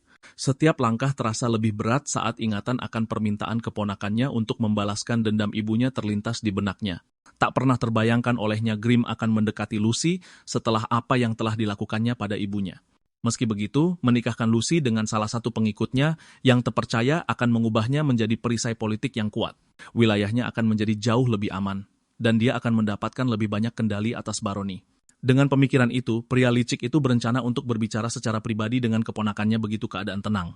Setelah itu, sang Count menyampaikan pidato yang kuat, membakar semangat para prajuritnya untuk mengakhiri ketidakadilan dan kejahatan yang dilakukan oleh Grame. Malam harinya, para ksatria mendirikan kemah. Beberapa dari mereka, termasuk Lucy, benar-benar bingung. Mereka bertanya-tanya apakah kepalanya terbentur di suatu tempat di sepanjang jalan. Bukannya memasok makanan, dia hanya duduk di sana merebus sendoknya. Gadis bangsawan itu mencoba untuk tidak menghakimi dan bertanya-tanya, apakah dia berasal dari tempat miskin, di mana sendok adalah makanan lezat. Beberapa ksatria di kejauhan mulai menyebarkan desas-desus bahwa sang penyihir ahli itu orang gila yang meminum sup sendok. Nah, karena kesal, anak kita memberitahu Lucy bahwa dia sedang mensterilkan sendok. Kata yang sulit itu sama sekali tidak dimengerti oleh si kepala udang itu. Dia kemudian mengabaikannya, mengatakan itu terlalu rumit untuk dia pahami. Itu hanya membuat para ksatria semakin penasaran, mengira dia sedang menyiapkan hidangan misterius dan lezat. Mereka akhirnya membuatnya semakin jengkel dengan bertanya apakah mereka bisa menambahkan daging mereka ke dalam sup spesialnya. Setelah makan malam, Lucy mengaku sudah memikirkan sesuatu selama beberapa waktu, tapi dia masih tidak yakin. Ketika dia bertanya apa maksudnya, dia mengingatkannya tentang hadiah yang dia janjikan sebelumnya. Gadis bangsawan itu terlihat sangat bingung saat memutuskan apa yang akan diberikan kepadanya, mengatakan dia mungkin sudah bosan menerima koin emas sepanjang waktu. Pria miskin itu terdiam, tapi dia membiarkannya terus berbicara tentang hadiah yang dia yakini benar-benar layak untuk orang sepertinya. Dia menceritakan sebuah legenda yang mengatakan bahwa para peri pernah menghadiahkan pedang sihir kepada Baron Tarion yang pertama. Rupanya, peri itu jatuh cinta padanya setelah dia menyelamatkan dunia mereka. Lucy benar-benar terpesona oleh kisah leluhurnya, tapi Ian sama sekali tidak percaya pada kisah romansa murahan itu. Dia mempertanyakan mengapa keluarga Tarion tidak pernah diberi gelar yang lebih tinggi dari Baron jika mereka memiliki senjata legendaris seperti itu. Seketika fantasi kecilnya hancur, dan dia dengan canggung mengakui bahwa semua ini terjadi ratusan tahun yang lalu. Lalu dia menambahkan bahwa hanya ada satu masalah kecil yang menghalangi antara dia dan pedang itu. Pedang itu terkubur di dalam makam Baron pertama, yang berarti mereka harus merampoknya untuk mendapatkannya. Terkejut, anak kita hanya menatap gadis gila yang dengan santainya mengharapkan dia, orang luar, untuk merampok makam kakek buyutnya sendiri. Meski begitu, dia bertanya apakah dia benar-benar rela memberikan harta keluarga yang tak ternilai harganya, karena keluarganya jelas bisa menggunakannya untuk memperkuat reputasi baroni mereka. Dia mencoba meyakinkannya bahwa ada cara yang lebih baik untuk menggunakannya, tapi Lucy hanya cemberut karena marah. Gadis bangsawan itu membentak, menjelaskan bahwa dia memberinya kesempatan kedua untuk melawan. Tangannya gemetar saat dia mengatakan semua yang dia lakukan mengubah hidupnya, jadi dia pantas mendapatkan hadiah yang setara. Dia berdiri, malu dan jelas kesal karena dia meremehkan sesuatu yang telah dia pikirkan dengan matang. Memanggilnya bodoh tidak peka, dia bergegas kembali ke tendanya. Setelah mendengar semua itu, pria dengan ik setara penanak nasi itu menyadari seharusnya dia menanganinya dengan lebih baik. Saat itu juga, seorang ksatria berambut merah memanggilnya, bertanya apakah dia punya waktu sebentar. Pada saat yang sama, seorang petani di dekatnya mengancam akan menghajar beberapa ksatria sampai mati jika mereka berani mencuri darinya. Para bajingan kotor itu mengejeknya, mengatakan mereka mungkin akan mempertimbangkan untuk pergi jika dia menyerahkan beberapa ekor ayam. Salah satu dari mereka menusukkan jari ke dadanya, mengklaim bahwa ksatria yang akan berperang tidak dapat bertahan hidup tanpa makanan untuk memberi mereka tenaga. Namun, kesombongannya lenyap begitu dia melihat seekor gagak mendarat di cabang pohon di dekatnya. Dia segera mengenalinya sebagai hewan peliharaan sang penyihir ahli. Tiba-tiba, Oberon mulai memperingatkan mereka bahwa tuannya akan datang. Saat ketiga orang bodoh itu masih kaget karena gagak itu bisa bicara, anak kita dengan santai menyapa mereka dari belakang. Trio yang gemetar itu perlahan berbalik dengan ekspresi kaku, langsung sadar mereka dalam masalah besar. Anak kita dengan dingin bertanya apa yang sedang mereka lakukan. Kau tahu, dia mengadakan pertemuan dengan sang Count sebelum mereka dikerahkan. Keraguan sang Count membuatnya berpikir permintaan itu adalah sesuatu yang serius. Tapi yang mengejutkan, pria itu hanya meminta bantuannya. Dia perlu menangani tentara bayarannya yang tidak disiplin, yang suka merampok warga. Anak kita bingung karena itu lebih terdengar seperti tugas para ksatria. Sang Count menghela napas panjang dan menjelaskan bahwa para ksatria dan tentara bayaran terlalu akrab. Mereka adalah rekan seperjuangan, jadi mereka menutupi kejahatan satu sama lain. Awalnya, dia membiarkannya karena itu membuat para tentara bayaran sibuk, tapi sekarang mereka menjadi berani, mencuri secara terang-terangan, dan itu di wilayah keponakan kesayangannya. Dia diam-diam menilai sang paman yang memohon padanya malam itu untuk memberi mereka peringatan, berharap itu akan meluruskan mereka. Sekarang berdiri di bawah tatapan tajamnya, ketiga ksatria itu berkerumun seperti kembar siam. Dia menyatakan sudah waktunya anjing-anjing liar yang mengais sampah ini membayar harga karena mencuri dari rakyat mereka sendiri. Ketiganya mengompol saat penyihir ahli kita mengatakan dia akan membatalkan langganan hidup mereka untuk dijadikan contoh. Keesokan paginya, berita tentang peringatannya menyebar kemana-mana. Para tentara bayaran sangat terguncang sehingga mereka bahkan menolak untuk keluar. Tindakannya membuat sang Count dan keponakannya senang, lega karena rakyat mereka akhirnya bisa merasa aman. Namun, ksatria berambut merah itu membawa kabar buruk. Dia meminta pertemuan langsung dengan sang Count untuk menunjukkan kelemahan serius dalam strategi mereka. Prajurit itu dengan blak-blakan menyatakan bahwa dalam kondisi mereka saat ini, mereka tidak lebih dari mangsa bagi pasukan Grims. Terkejut, anak kita bertanya apakah dia benar-benar percaya itu, bahkan dengan 400 prajurit terlatih di pihak mereka. Ksatria itu mengulangi bahwa mereka bukan lagi prajurit. Mereka adalah mangsa yang tidak berbahaya. Dia menjelaskan bahwa sebelumnya, orang-orang mereka biasa menjarah wilayah Grims selama penyerbuan. Penjarahan dan penindasan mereka yang terus-menerus akan mendorong warga untuk memprotes Grims, membuat pasukannya teralihkan. Tapi sejak mereka berhenti mengganggu warga sipil di bawah tekanan Ian, situasinya benar-benar terbalik. Penduduk kota sekarang tenang, tidak ada kerusuhan dan semuanya stabil. Itu berarti Grime bisa fokus sepenuhnya mengumpulkan pasukannya di latar belakang, menempatkan mereka pada kerugian besar. Selain itu, sejak pasukan ditertibkan oleh hukuman penyihir ahli kita, moral mereka telah terpukul parah. Mendengar semua ini, protagonis kita menyadari mereka terjebak dalam situasi yang sangat buruk. Kabar suram itu membuat sang Count sakit kepala saat dia berjuang untuk menemukan solusi apapun. Kehabisan pilihan, dia meminta bantuan pahlawan kita. Mereka tidak boleh kalah dalam perang ini, atau sang perebut kekuasaan mungkin akan mengambil semuanya kali ini. Dengan tatapan cemas, Lucy juga menoleh padanya penuh harap. Bahkan di bawah tekanan itu, dia dengan tenang berargumen bahwa situasinya tidak sepenuhnya tanpa harapan saat ada dia. Kata-katanya yang meyakinkan langsung mengangkat semangat mereka, membuat paman dan keponakan bersemangat mendengar sang ahli berbicara. Pada saat yang sama, para prajurit yang berdiri di belakang ksatria berambut merah itu menatapnya seolah-olah dia baru saja menampar ibu mereka. Duo yang curiga itu jelas tidak mempercayai sikapnya yang terlalu percaya diri dan terlihat seperti sedang merencanakan sesuatu. Keesokan paginya, anak kita pergi ke rumah seorang petani. Petani itu mulai meneriaki pengunjung dan gagaknya yang mengganggu yang terus membuat keributan di luar pintunya. Begitu dia membukanya, anak kita melangkah tepat ke hadapannya dengan tatapan mata kosong yang membuatnya sangat ketakutan. Dengan suara yang kuat, dia menuntut untuk tahu apakah pria itu pemilik ladang gandum. Bingung dan kesal, petani itu membentak balik, memintanya untuk mengungkapkan identitasnya terlebih dahulu. Seorang ksatria di dekatnya dengan cepat memperkenalkannya sebagai murid penyihir ahli, Elodith Tuan Ian, yang langsung membuat wajah petani itu pucat pasi, yang menyadari dia telah menghina seorang bangsawan. Dia segera menjatuhkan diri ke tanah, menekan wajah gemuknya ke tanah sambil memohon Tuan Ian untuk memaafkan ketidaktahuannya. Dengan panggung yang telah disiapkan, protagonis kita dengan lancar beralih ke langkah berikutnya dari rencananya. Dia menyatakan bahwa tanaman panen sudah ditakdirkan untuk gagal, membuat petani malang itu sangat membutuhkan penjelasan.